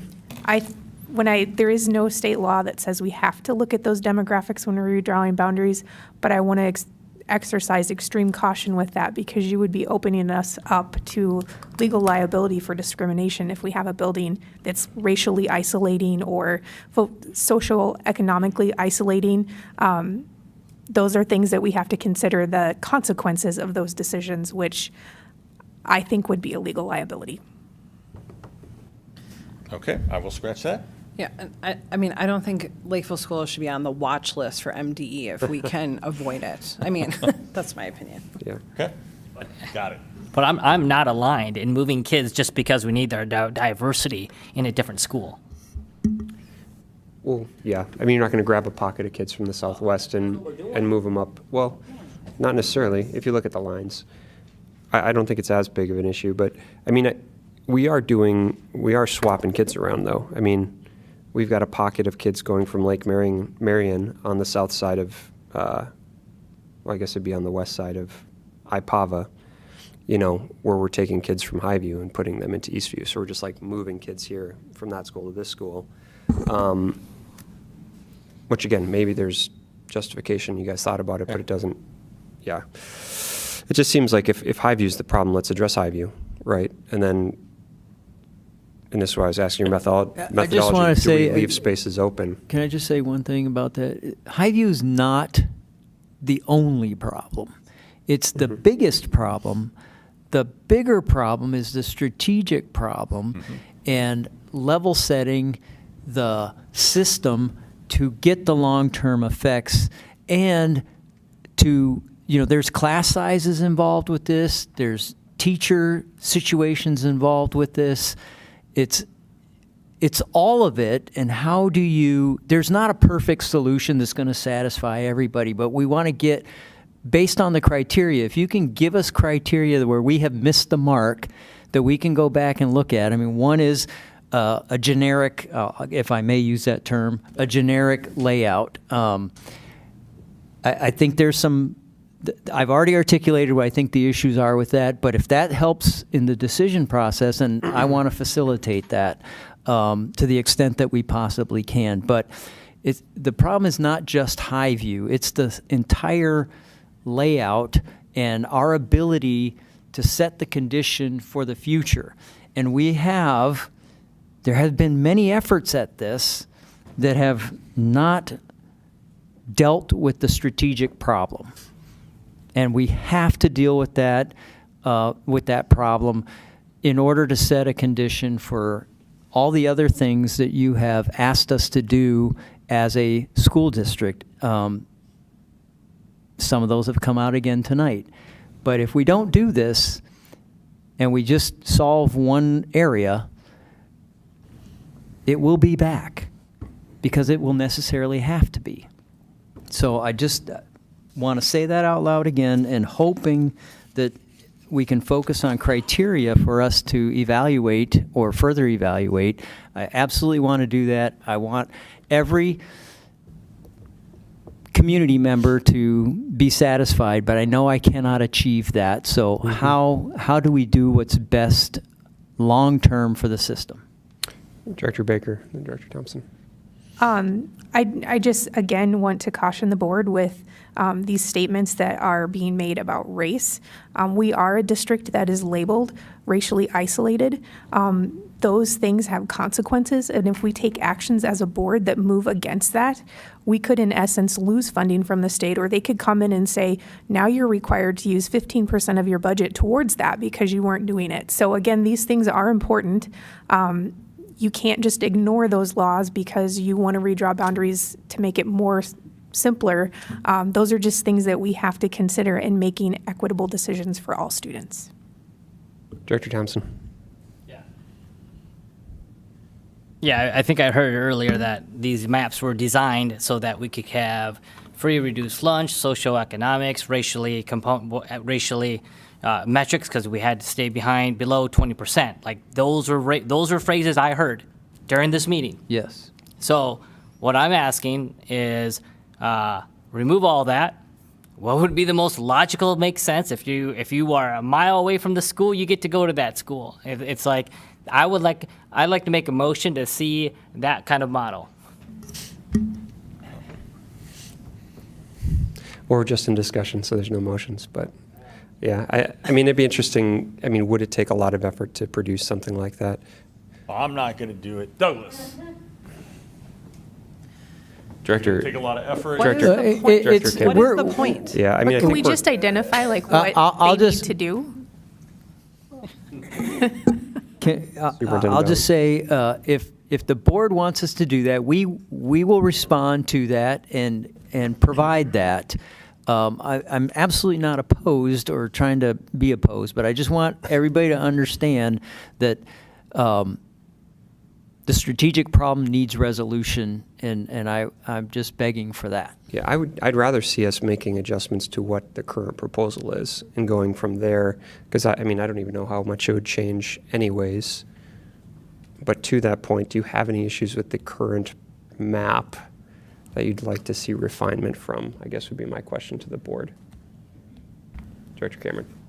I wonder if we can go like go down the line and just see if there's consensus. But my main two things is, to Chair Swanson's point, could we move multiple movers back into the school they came from rather than a third? And looking at the area that, I forget the name of the neighborhoods, the McGuire issue, where those two neighborhoods are being zoned for McGuire, could they be stay at Kenwood or go to Century so that they're not isolated from their north peers? Can we just say that's legacy and Barris, just so that we're all very precise in that? Okay. I'm in agreement with both of those.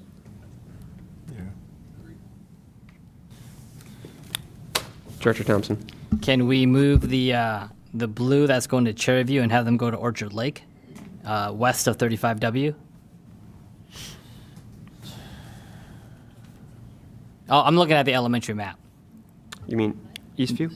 Yeah, there's a group that's going to Eastview, west of 35W. Like it's over by the Old Country Buffet. I'm sorry, that's one of my favorite places back in the day. Old Country Buffet. Cracker Barrel, I meant to say, or Slumberland or whatever that area is. Like they literally have to drive. They literally have to take a left, and they're right there at Orchard Lake. Oh, there we go. Somebody's working it now. West of 35. That's Yeah. They're like literally half a mile from Orchard Lake Elementary School. that might be our trailer park that has the free and reduced lunch. That's the issue with that one. But that's why I'm a little confused about like some of the demographic pieces. Is that area is staying at Eastview, but the free and reduced lunch and the students of You wanna go to that how elementary like map? those demographics are decreasing at Eastview. They're not counting kindergartners. Yeah. Unless you just drop the number of students because they're missing a whole grade.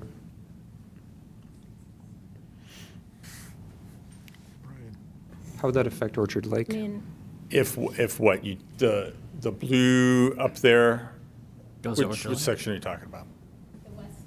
The west of 35W? That's your trailer park that has all the free reduced in there. If you put them in Orchard Lake, it's going to spike the percentage. Whether okay, what about the top left, west of 35W, that's going to Oak Hills? Like, they just have to, they're already on the other side of 35W. Why are they not going to Orchard Lake? Brian, I think what you're, sorry, I don't mean to, is it okay? Brian, I think what you're highlighting is that there are different neighborhoods with different characteristics that met the goals of the priorities that we set and the state sets. So you're picking out neighborhoods now probably that are highlighting why they're grouped with certain schools. I am looking at it geographically. So these are my recommendations. These are my questions. So you're highlighting all of the mobile home communities is what you're targeting right now, just to highlight that. So first of all, I didn't acknowledge them as mobile home. Well, they Just are, want but to make sure we're clear. they're mobile home I communities. asked geographically the left side of 35W. So I don't know why you guys are implying all these things.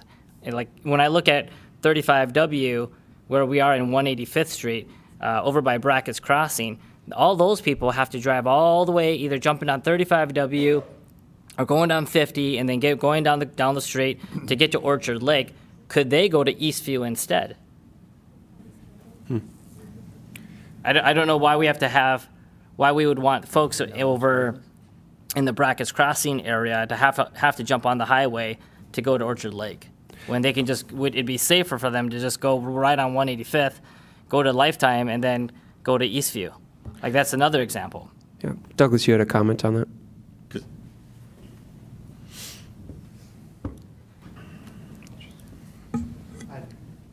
Thank you for the opportunity to speak again. I'd like to bring in Principal of Eastview.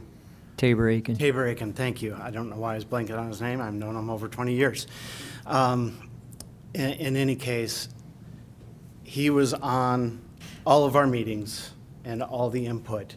And one of the things he made a point to say to me is that part that is on the west side of 35 is a tremendous asset and valuable to his community, and he doesn't want to see them moved. Okay. Similar, I think Wade would have a similar opinion of those west of 35 in his boundary as well. So again, this goes back to fundamentally, in my mind, if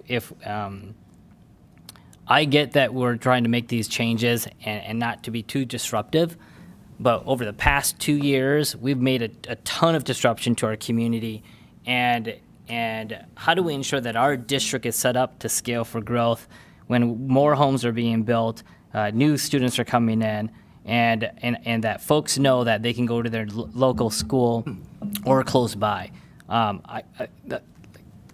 So there will be more folks probably upset with our future design, and that's the decision as a board member that in my mind we have to make those tough calls. And so if you want to make these minor changes and based on the proposal, so be like that's the will of the board. You guys get that vote. I am thinking it strategically, long picture. Like I get it. Like some folks might be a value part of a particular school. They will be a valuable part to the other school. But what is it so that our transportation, our busing, logistics, it just makes it easier for communication. You got folks that are within neighboring areas that would go to a school amongst their neighbor and friends. I don't know. Like it's a tougher decision to make. More folks in our community would be upset, more than likely, but you are doing the job of setting your school district up so that when growth occurs, we can accommodate. That's my point of view. Director Cameron. I guess I'd like to hear from Superintendent Bauman or Director Yoho, like, how do you respond to that? Do you think this is set up for long-term growth? Well, I think I said earlier that I do think that this achieves the strategic objective, but it's going to be frustrating to many people. But that was true in 2023-24, and it will be true now. But I think we have great schools across the system, and I want to lean into that and into our teachers who I think would handle the transition of the students into our schools very well. Is it ideal? It's not ideal. What's less ideal is doing this again in a year and again and again and again. That's not ideal. And I think this achieves that if we can trust the numbers. But I also think you have to continue to calibrate and see what's coming. The data that we have, the data that's provided, going to our community planning entities, I think are represented well here. Some of the nuances that I think have been brought up here, we can go back and look at and absolutely want to go do that. But I think we achieve the best that we can with all the many different variables that are in play here. We're achieving the strategic objective, which is setting our condition for growth long term. Chair, can I call the question?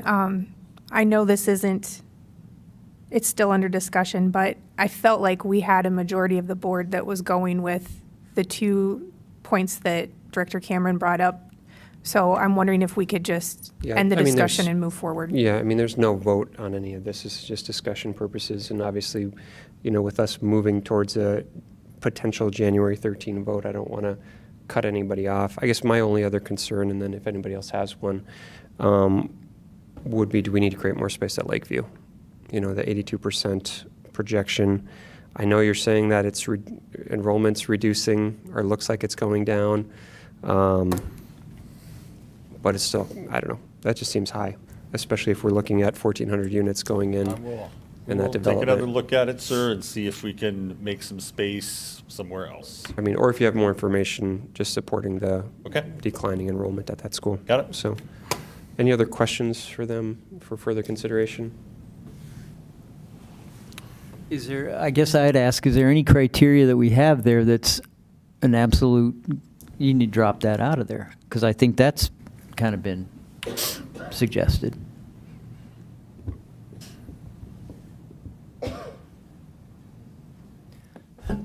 Director Cameron.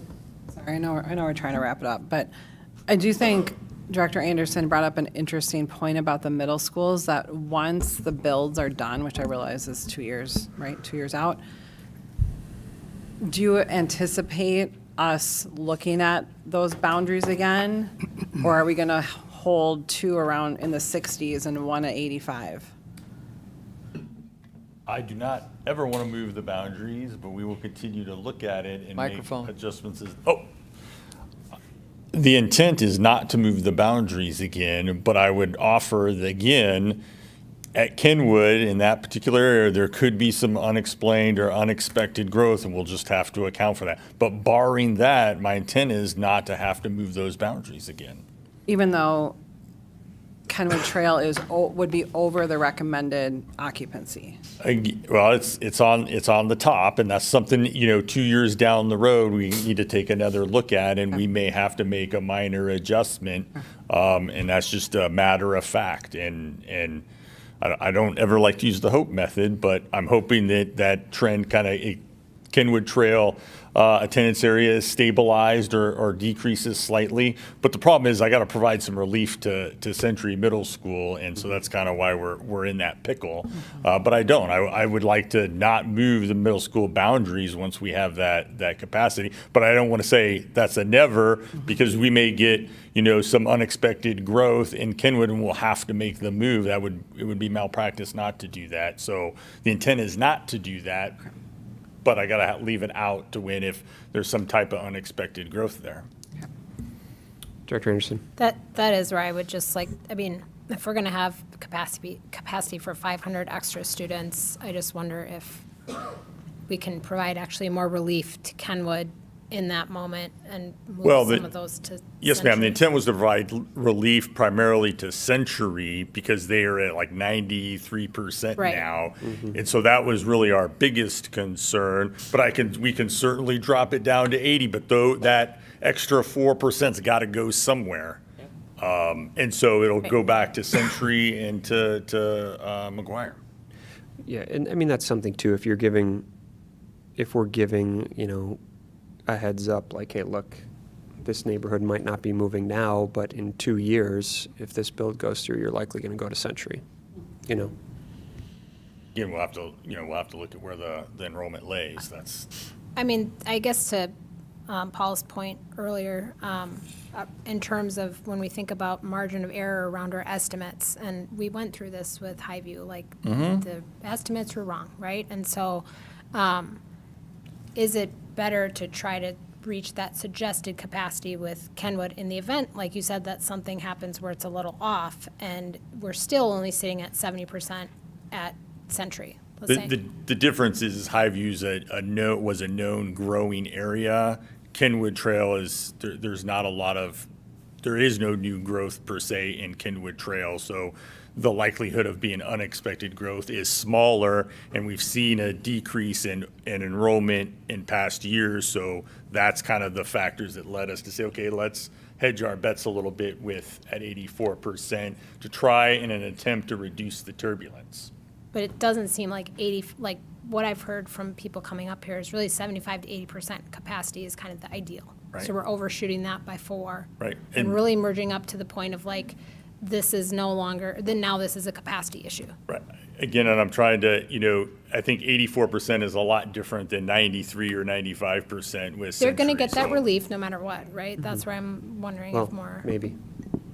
well, if, obviously we have adjustments coming, but. All right. Thank you, Lucas. All right. Thanks, sir. Thank you. You guys want to take 5 minutes? Use the bathroom. Or keep plowing through? All right. Sure. Yeah, sounds good. We're going to go on recess for 5 minutes. Polling stations, let's go.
All right, I think we're back on. We're good.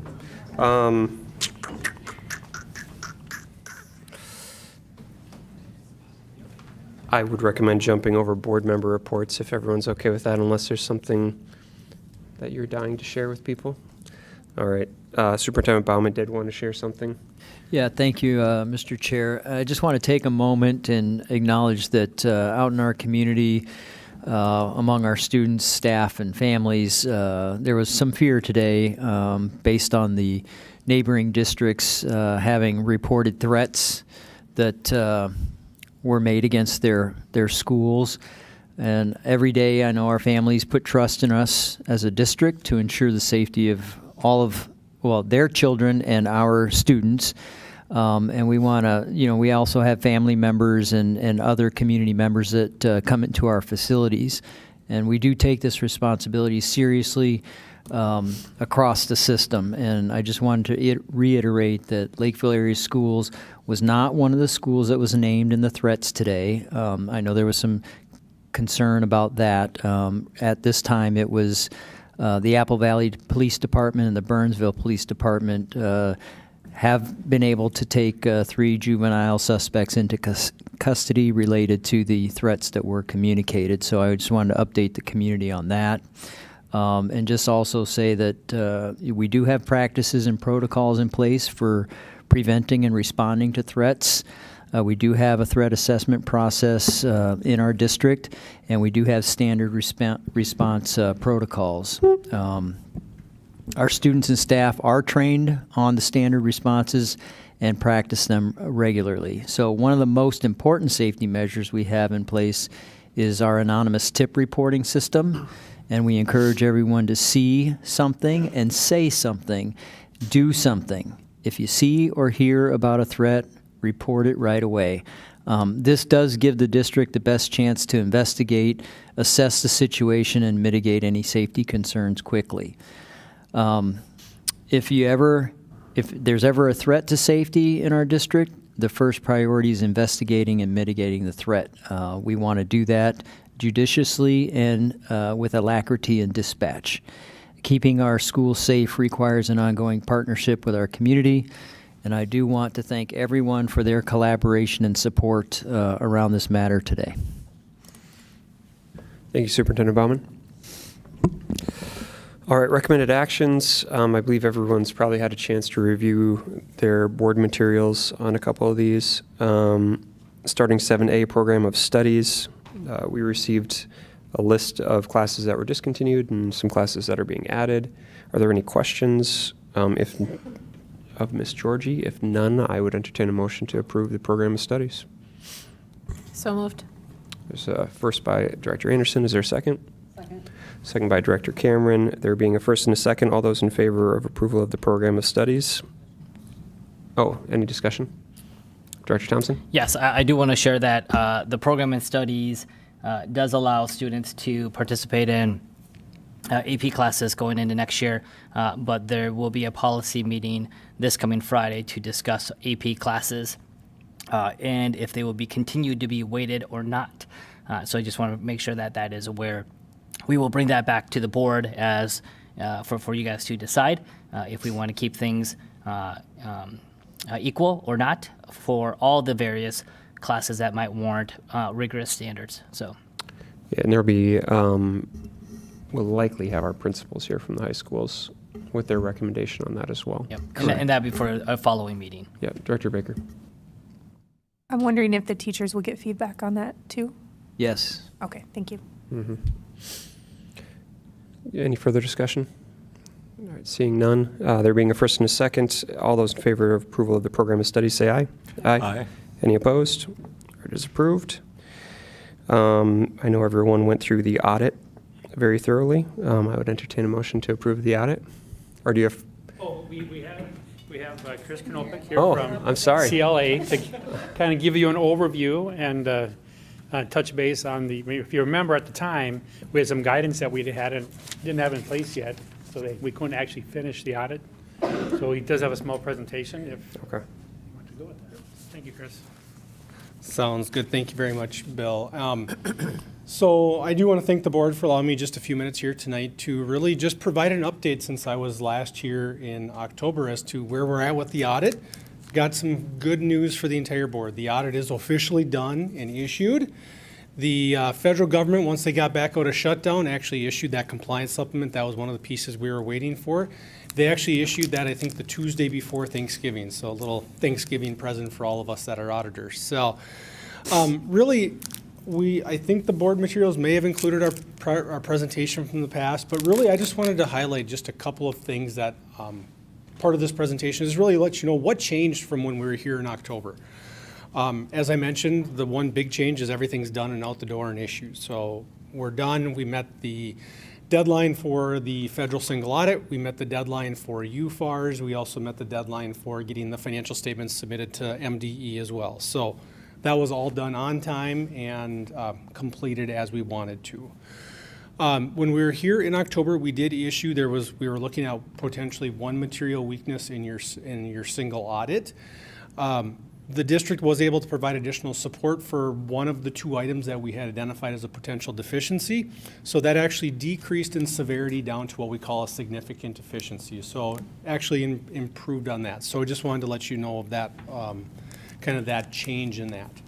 The other thing I did want to point out as well, as far as the financial statement results and the numbers that you saw in that presentation, all of those numbers are essentially the same. Revenues, expenditures, fund balance numbers are all the same in total. There was a reclassification done in two of your different fund balance categories. So we actually decreased one of the restricted fund balance amounts and increased your unrestricted fund balance. So out of all of the numbers from back in October, that was the only change in any number that was in the financial statements. Otherwise, total revenues are the same, total expenditures are the same, just a reclassification between fund balance. So, other than that, there was no other changes from the presentation that we did back in October. Director Thompson? I think with that change, our unassigned fund balance is now at $14 million, putting us at about 7% of our total expenditures. Close to our 10% goal. I think the trigger was at 8.5. I think is where we landed last at the unassigned fund balance policy. So hopefully at the end of our 2025-26 school year, we will be closer to that number. No pressure, Bill. Any other questions? Yeah, any other questions? All right. Thank you. Appreciate it. Good. Thank you very much. Yes. Have a good evening. Thank you. All right. With that, I'd entertain a motion to approve are we just accepting the audit technically? Accepting the audit report. I'll make a motion to accept. All right, there's a motion by Director Carbone. Is there a second? I'll second. A second by Director Reichenberger. Any discussion? Seeing none, all in favor of acceptance of the fiscal year 25 audit report, say aye. Aye. Aye. Any opposed? It is approved. 7C, I still am not sure if I'm clear on this. Do we have to have a resolution regardless of what we're doing, just saying that we are? Yes. Okay. Because we're eliminating some polling stations anyways, right? It's because we have to approve the polling stations that we are going to go forward with. So it could stay status quo. It could adjust as you see fit. Last conversation with the multiple different ones, those all seem to get, I guess my conclusion is that's rejected. So we brought some more. We could do whatever the board's will is. I would encourage consolidation. All right. So the board has to approve a resolution regarding polling locations for the special election regardless of what we do, but open it up for what that's going to be. Director Cameron? I'd like to make a motion to approve combination 1 for polling locations that was recommended to us by the City of Lakeville, Scott County, and Dakota County. This is the recommended action from those groups to the board. I'll second it. Give me 1 second here, okay?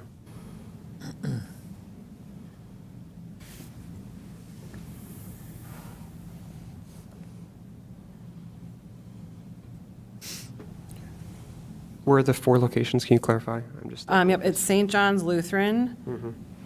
which would have 4 precincts at it, Trinity Church, which would have 1, 2, 3, 4, 5, the water treatment facility, 1, 2, 3, 4, 5, and Hosanna Church, 1, 2, 3, 4, 5, 6. All right. So there's a motion by Director Cameron, seconded by Director Baker, to approve combination 1 as set forth in the board packet. All right, we'll take discussion on that. Director Thompson? These 4 locations, I think, does move forward to the intent of the consolidation effort. All 4 locations currently are in the northeast of 35W. Let me take that back. There's one in central location, number 2, which is Trinity Church, so Lakeville South, and then the other 3 locations are all within Lakeville. There are no precincts, there are no polling locations west of 35W at all, and there are no locations south of 215th Street with this combination. So while the intent of the consolidation has been met, I think going down this path, we are alienating 75% of our population. Let me rephrase that. Not our population, because a lot of folks live in Lakeville. It's more dense there. But 75% of our school district's boundary does not have a polling location during these off-cycle events. They would have to drive to the 25% of our population, of our school district population. And in my mind, that is not in the spirit of our school district consolidation efforts. So I would ask my friends, I would ask my fellow board members to pass on this, because that is not good. I just want to add something, or add a question. Director Cameron, did you say that it was supported by Scott County? Yep, it says it was. Here, let me- Because sorry. we received an email from a city council member. That's not the county. Yeah, but city council member, I can't remember if he was from Elko. It was Elko Newmarket. He is. It was Elko It was, Newmarket. yeah. And highly opposing it. This says, quote, "The election staff from the school district, the city of Lakeville, Dakota County, and Scott County recommend combination 1 for the following reasons," and it's, now I'm paraphrasing, operational efficiency, balanced voter distribution based on density, cost savings, site capacity, and voter communication. Yeah, so I just want to share, with the rest of the board, the communication was, and I had followed up with the city council member that, he thought the voters in Scott County and Elko Newmarket would feel, disenfranchised by removing any polling location, or all polling locations rather, from Scott County. So just so we're clear on that. If the voting people who are in charge of that agree with this, that's fine, but I'm just saying this is what the city council member said. So, Director Thompson. Oh, sorry, Director Carbone.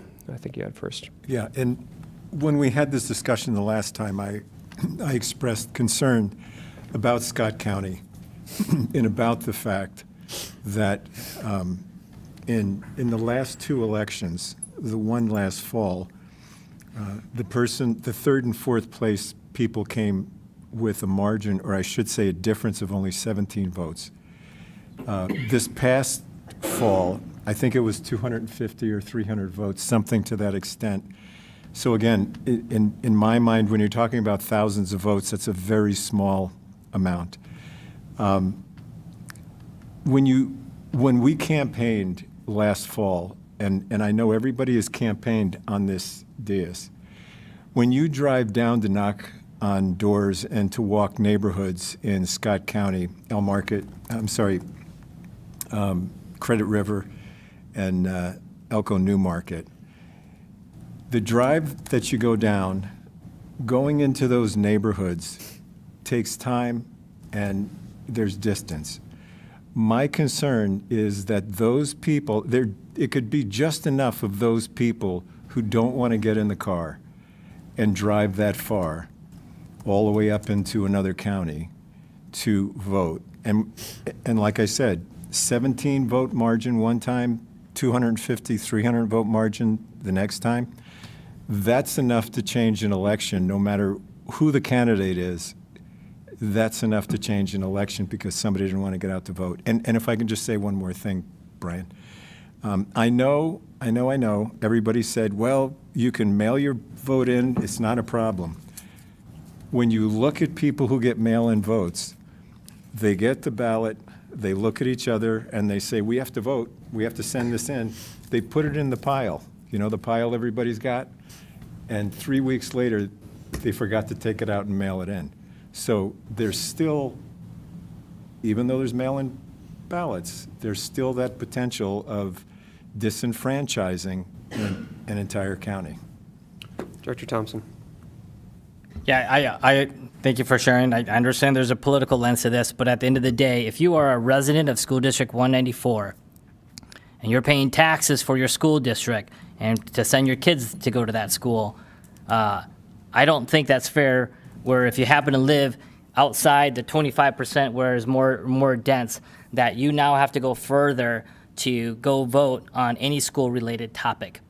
If I live in Elko, whether in Credit River, whether down in Newmarket, they still pay the same amount of taxes. Well, maybe more if their land is more, based on square acreage. But again, the lens we got to look at this is that every individual that lives within that 75% of our boundary still pays and still should have an equal voice and vote to the things that go on within our school district.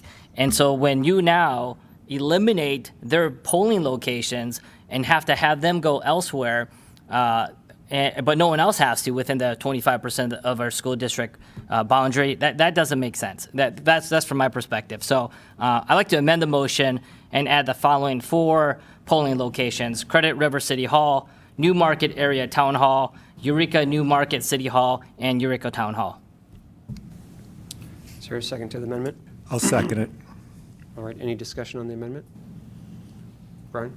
Oh, Director Cameron? I think I'd like to point out that I don't think that the county line should dictate where our polling places are. I think distance to polling places should.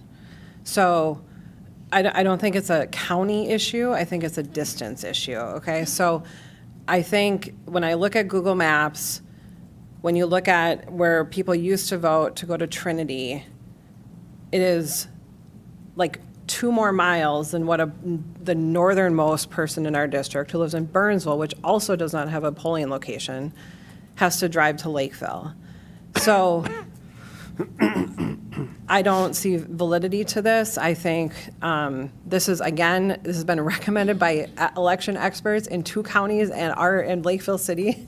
And so I'm about making sure our elections are run fairly and accurately, and if this is the recommendation from the experts, I would like to support that. All right. Do you have a comment on the amendment, Director Anderson?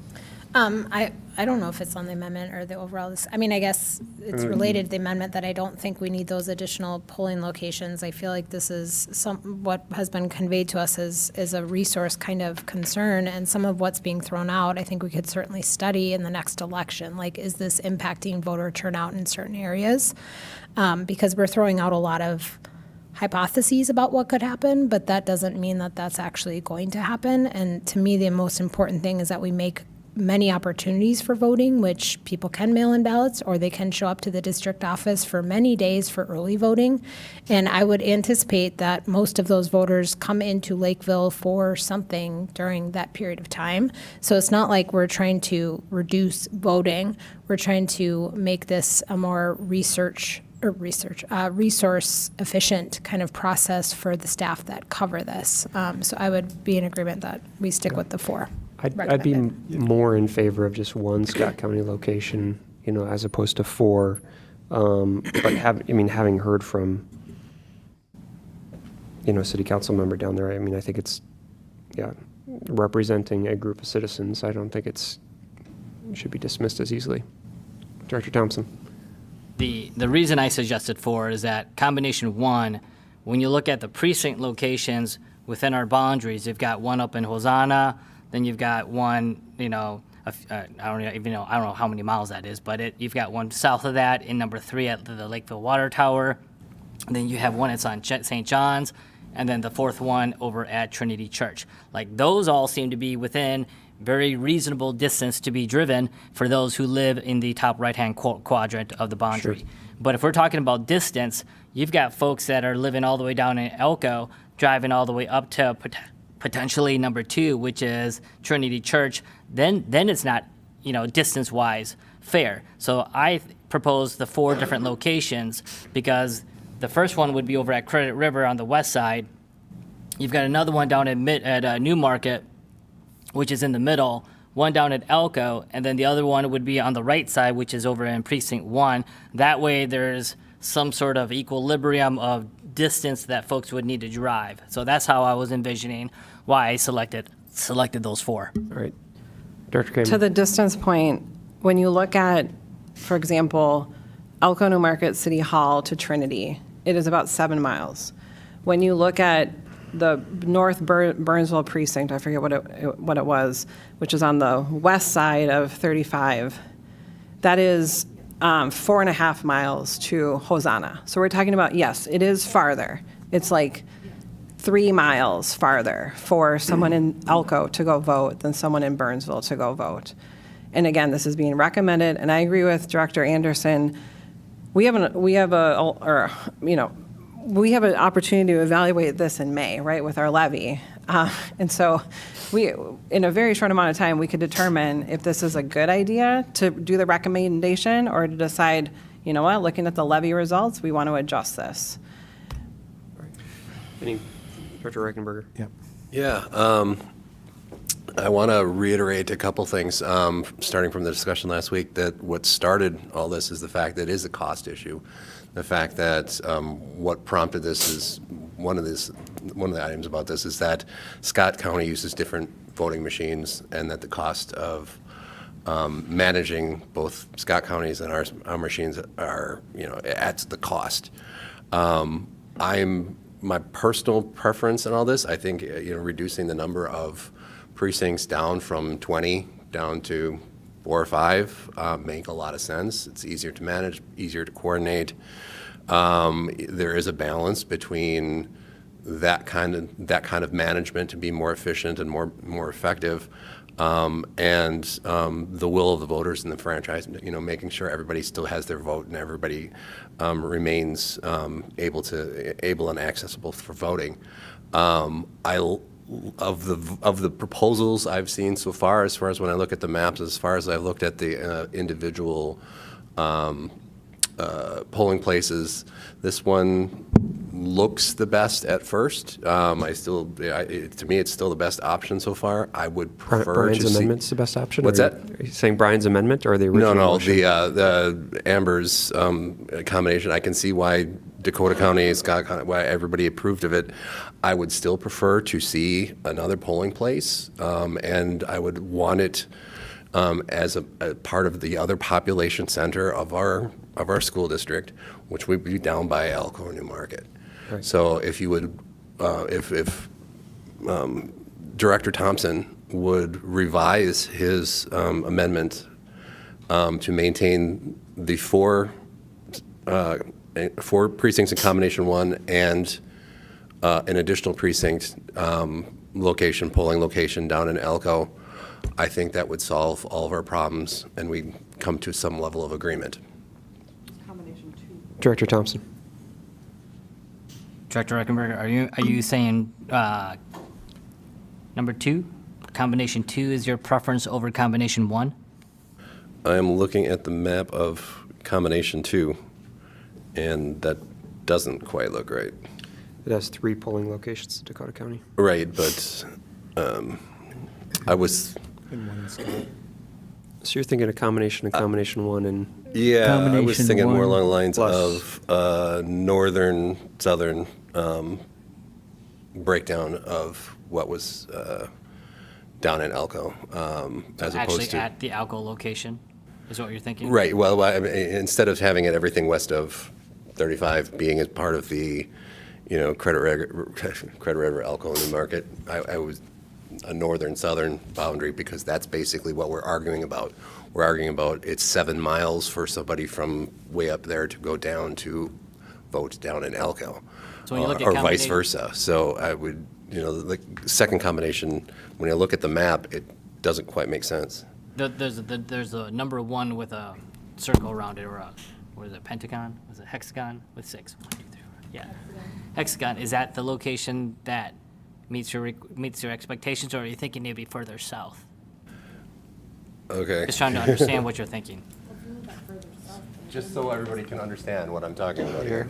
I think the issue that I have with the Scott County location is what was shared with us by the election judges, that they don't have the same equipment anymore and that we would have to take over responsibility for that.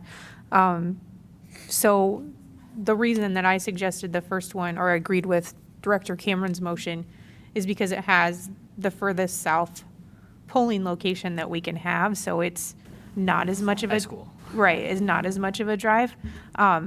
It would be no different than if we put it in the middle and the people from the outside of the Lakeville boundaries drove in. I mean, it's the same distance if you're driving all over Lakeville to that. I think I want to be mindful of the staff and the trying to navigate like the different machines and what that would do for navigating that election. So. All right. So we've got the amendment on the table. Are we ready to vote on the amendment to the original motion? All right. Brian's amendment to the original motion. So, no, it's actually 8. 7. Thought it was 8, then you had 4 additional. I would add 4 on the left side that are part of Scott County. And the oh yeah, 8. All right. So all in favor of amending the motion, the original motion, to add 4 additional voting locations on the west side of 35, say aye. Aye. Aye. All opposed? Nay. No. Nay. All right, it fails. Back to the original motion. I would move to amend the original motion to add the location in Scott County that's on combination 2, but keep the original 4 locations that are on Dakota County. Is there a second? I'll second that. Any discussion? Director Thompson? Okay, hang on. I want to make sure I understand this. Combination 2. Combination 1 plus Combination 1. Plus the. plus Scott the point in combination 2. Combination 2. this hexagon one. Oh, got it. I'd like to ask why just 1 in that area instead of 1 further south to Elko? I mean, what was the reasoning behind just the 1 in its location, which is in the New Market area town hall? Because it's better than none. It's better than none. Okay. It's I will second that then, if it's better than none. And that's, we don't want to disenfranchise voters. Yeah. We want everybody to have their say. We want everybody to be able to contribute. A lot of, when you look at the maps, a lot of that is open area. There's not, it's less sparse in the southern precinct, but there is a population center down there that should be considered. And that's what I would say. Director Thompson or Director Cameron? And I think where this number 1 spot is, Brian, it's the same distance that someone, like if you're driving from Elko City Hall to it's the New Market Town Hall, it's the same distance that, again, the northernmost residents would be driving to Hosanna. It's the same distance. I know it looks, because the red area is so gigantic, right? But it is about 5 miles for each of them. So I think it's a great location because it's taking into account where people live and making the voting centers within a reasonable drive. Director Thompson? Director Reichenberger, would you be opposed to 1 down in Elko when I think about all the people east of 35W? They've got to go all the way up to number Trinity Church. I think that was the next location. Would you be opposed to just adding 2 locations on the west side?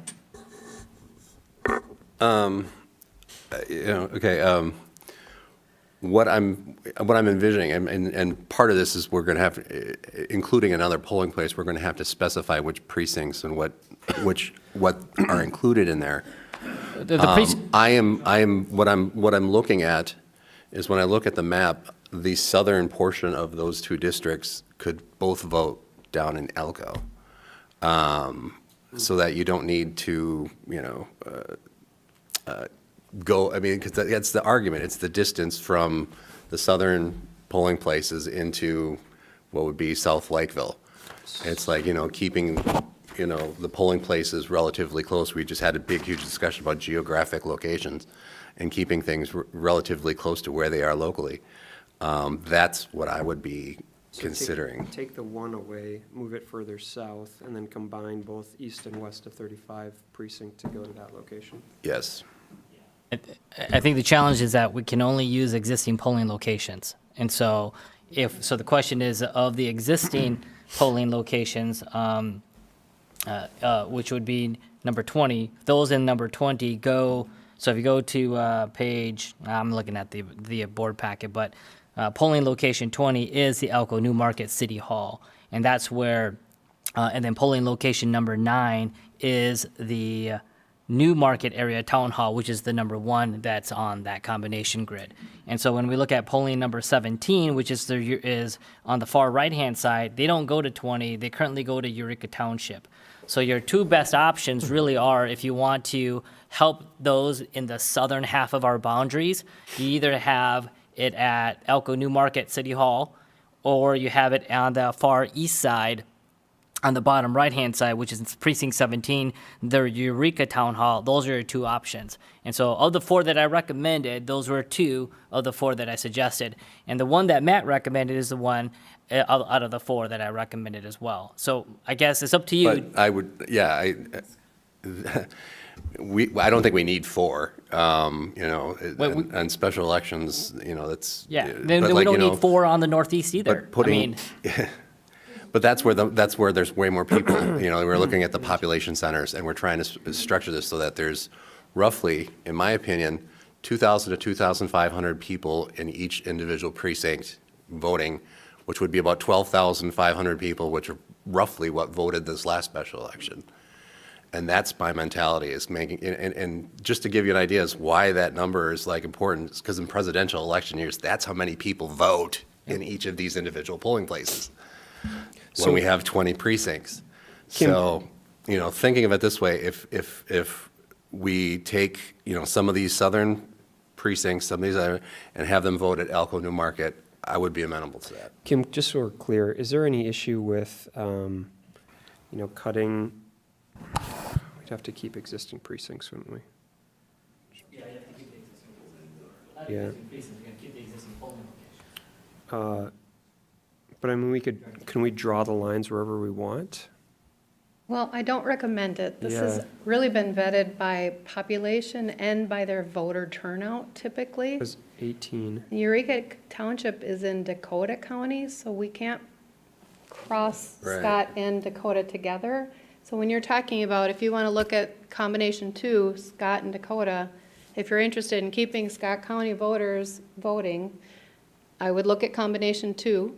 I would also know that not all of these polling locations work for larger numbers, and they were specifically vetted to say not only can that location handle a higher amount, what if it's higher than we think, but we can't go the opposite. There's certain places that won't handle a larger number. Okay, so we know this was that. pretty carefully rolled out, not by geographic distance only, but by the number in the population, by the number of actual voters that have turned out over the course of the last few years. So you're saying we can't have Dakota County residents from the south side of the map go over to Scott County to vote at Elko New Market? Correct. So you're either looking at like the combination 2 that had Scott County separate, which I recommend going to New Market Town Hall, not City Hall, for various reasons, and keeping the other ones together as 3 other locations. We've put together multiple locations. You can pick any of them from the past that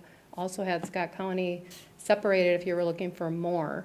Okay. But both of these account for locations that handle the crowd of people that we hope will come.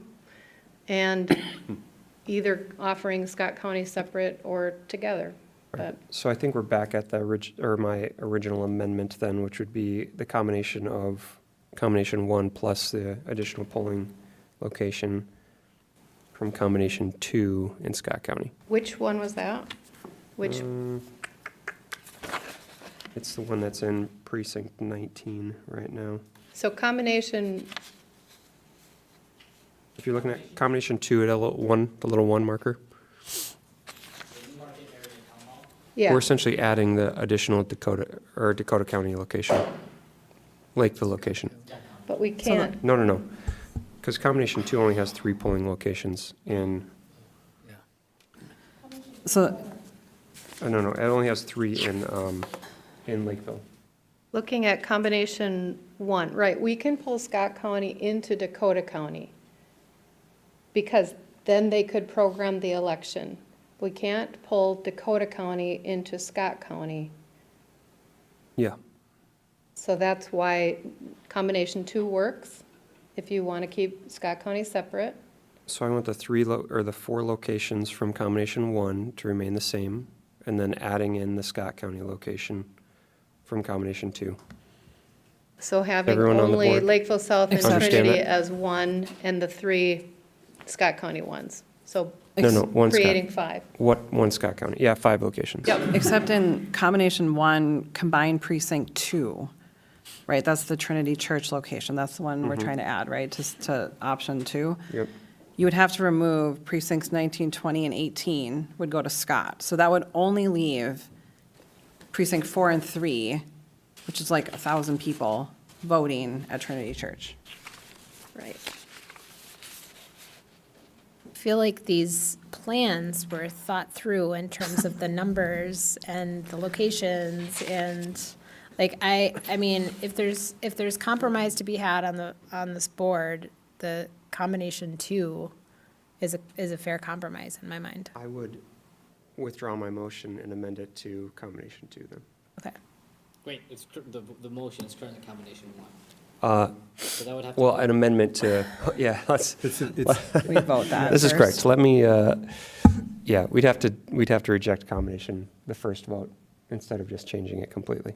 So, all right, let's vote on the amendment to the combination 1, just to clear that. All right. I thought you withdrew it. Yeah, I mean, we can vote it down. So, because there's been a second and it's been up for discussion, so it's on the table. You have more comments? Before we vote it down, let me rephrase that. Are we in alignment that we're going to vote it down? Because I don't want to like be like bamboo. I don't want to say. Are we in alignment to voting it down and going with combination 2? Well, is there this is a just the general amendment. consensus that people like combination 2? This is just the amendment, so, and then we have to vote on combination 1. Yes. Before. So, I will only say that I would prefer combination 1 based on all of the information that we have received from Kim Elson and the Dakota County elections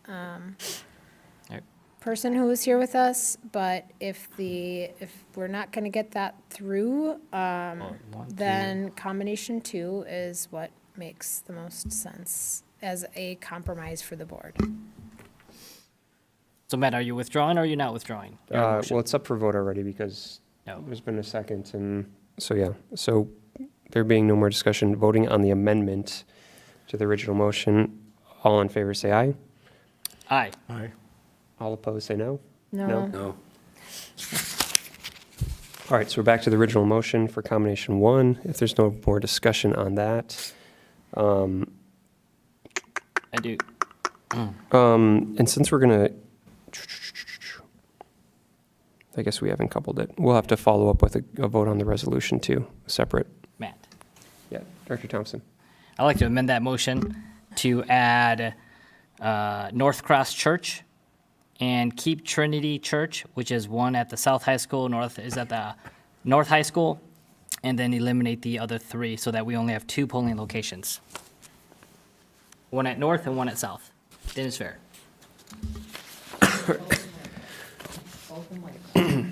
Both what? Both in Lakeville. Both in Lakeville. Both in Lakeville.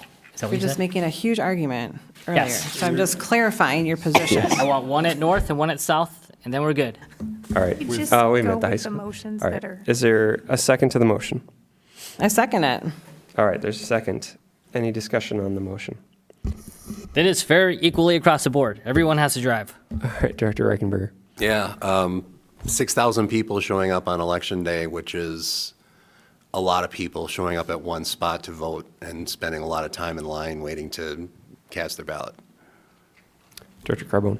Yeah, Brian, I'm confused. Did you just go north of the Mason-Dixon line? The reason I flipped, and well, I don't want to say flipped, the reason I am in favor of this is that the current combination has all 4 locations in Lakeville, up on the top right quadrant of Lakeville scattered, with 0 down on the bottom of our boundaries.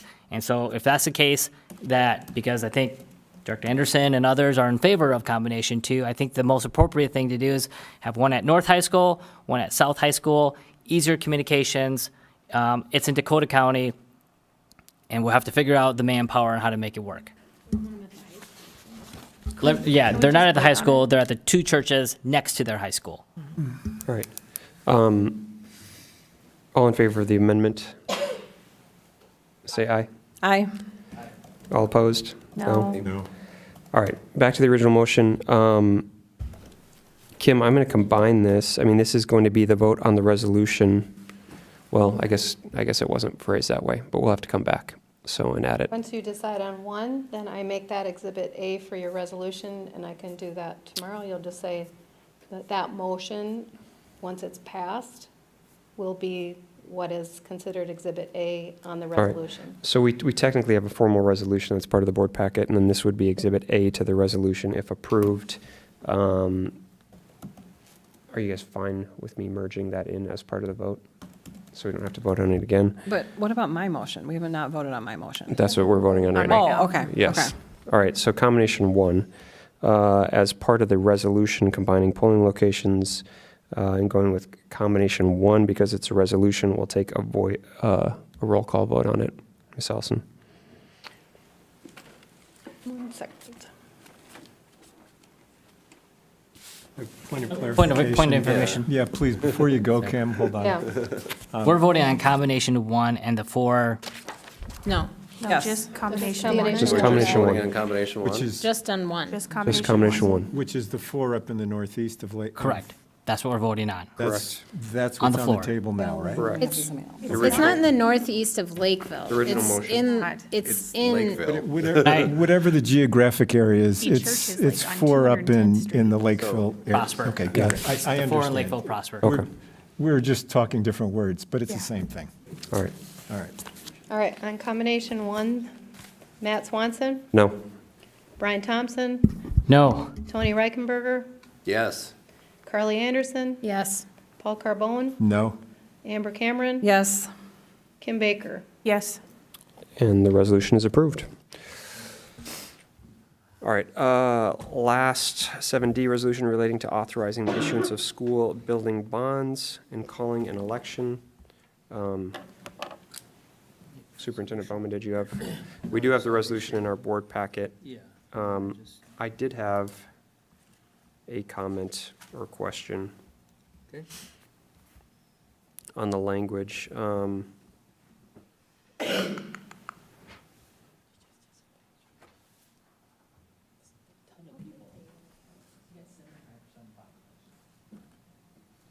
Sorry.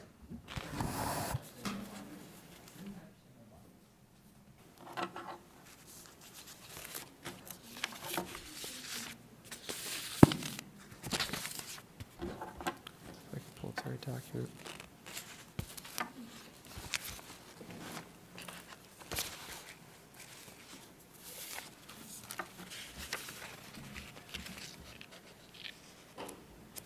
Waiting for the chair to get the right document up.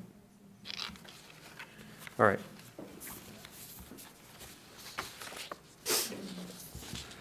So there's a resolution relating to authorizing the issuance of school building bonds and calling an election.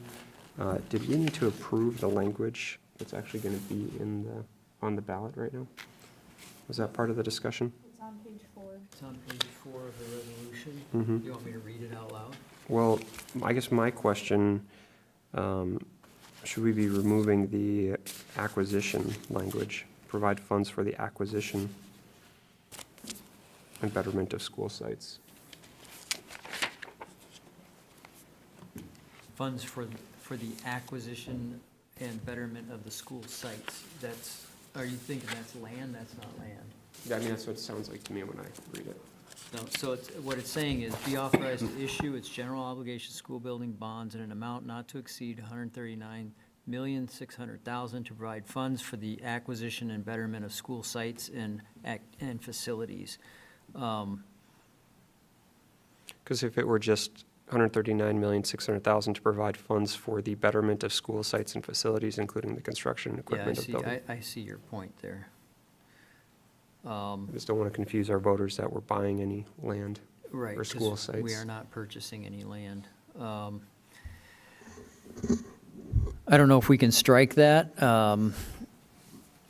because we are not doing any acquisition. I would say strike that language for the purposes of the vote, and we can make sure the ballot question gets adjusted. Okay. Any other comments on the resolution by anyone? Anyone have any issues with striking the acquisition language from the proposed ballot language? All right, otherwise I would move to approve the resolution with the removal of the acquisition language from the ballot question. Is there a second? I'll second. All right, second by Director Anderson. Any discussion on the matter? Again, because it's a resolution, if there's no discussion, I'd call for a roll call vote. Kim Baker? Yes. Amber Cameron? Yes. Paul Carbone? Yes. Molly Reichenberger? Yes. Carly Anderson? Yes. Brian Thompson? Matt Swanson? Yes. All right, it's approved. Move to adjourn? Yeah, so moved. All in favor? Aye. Any opposed?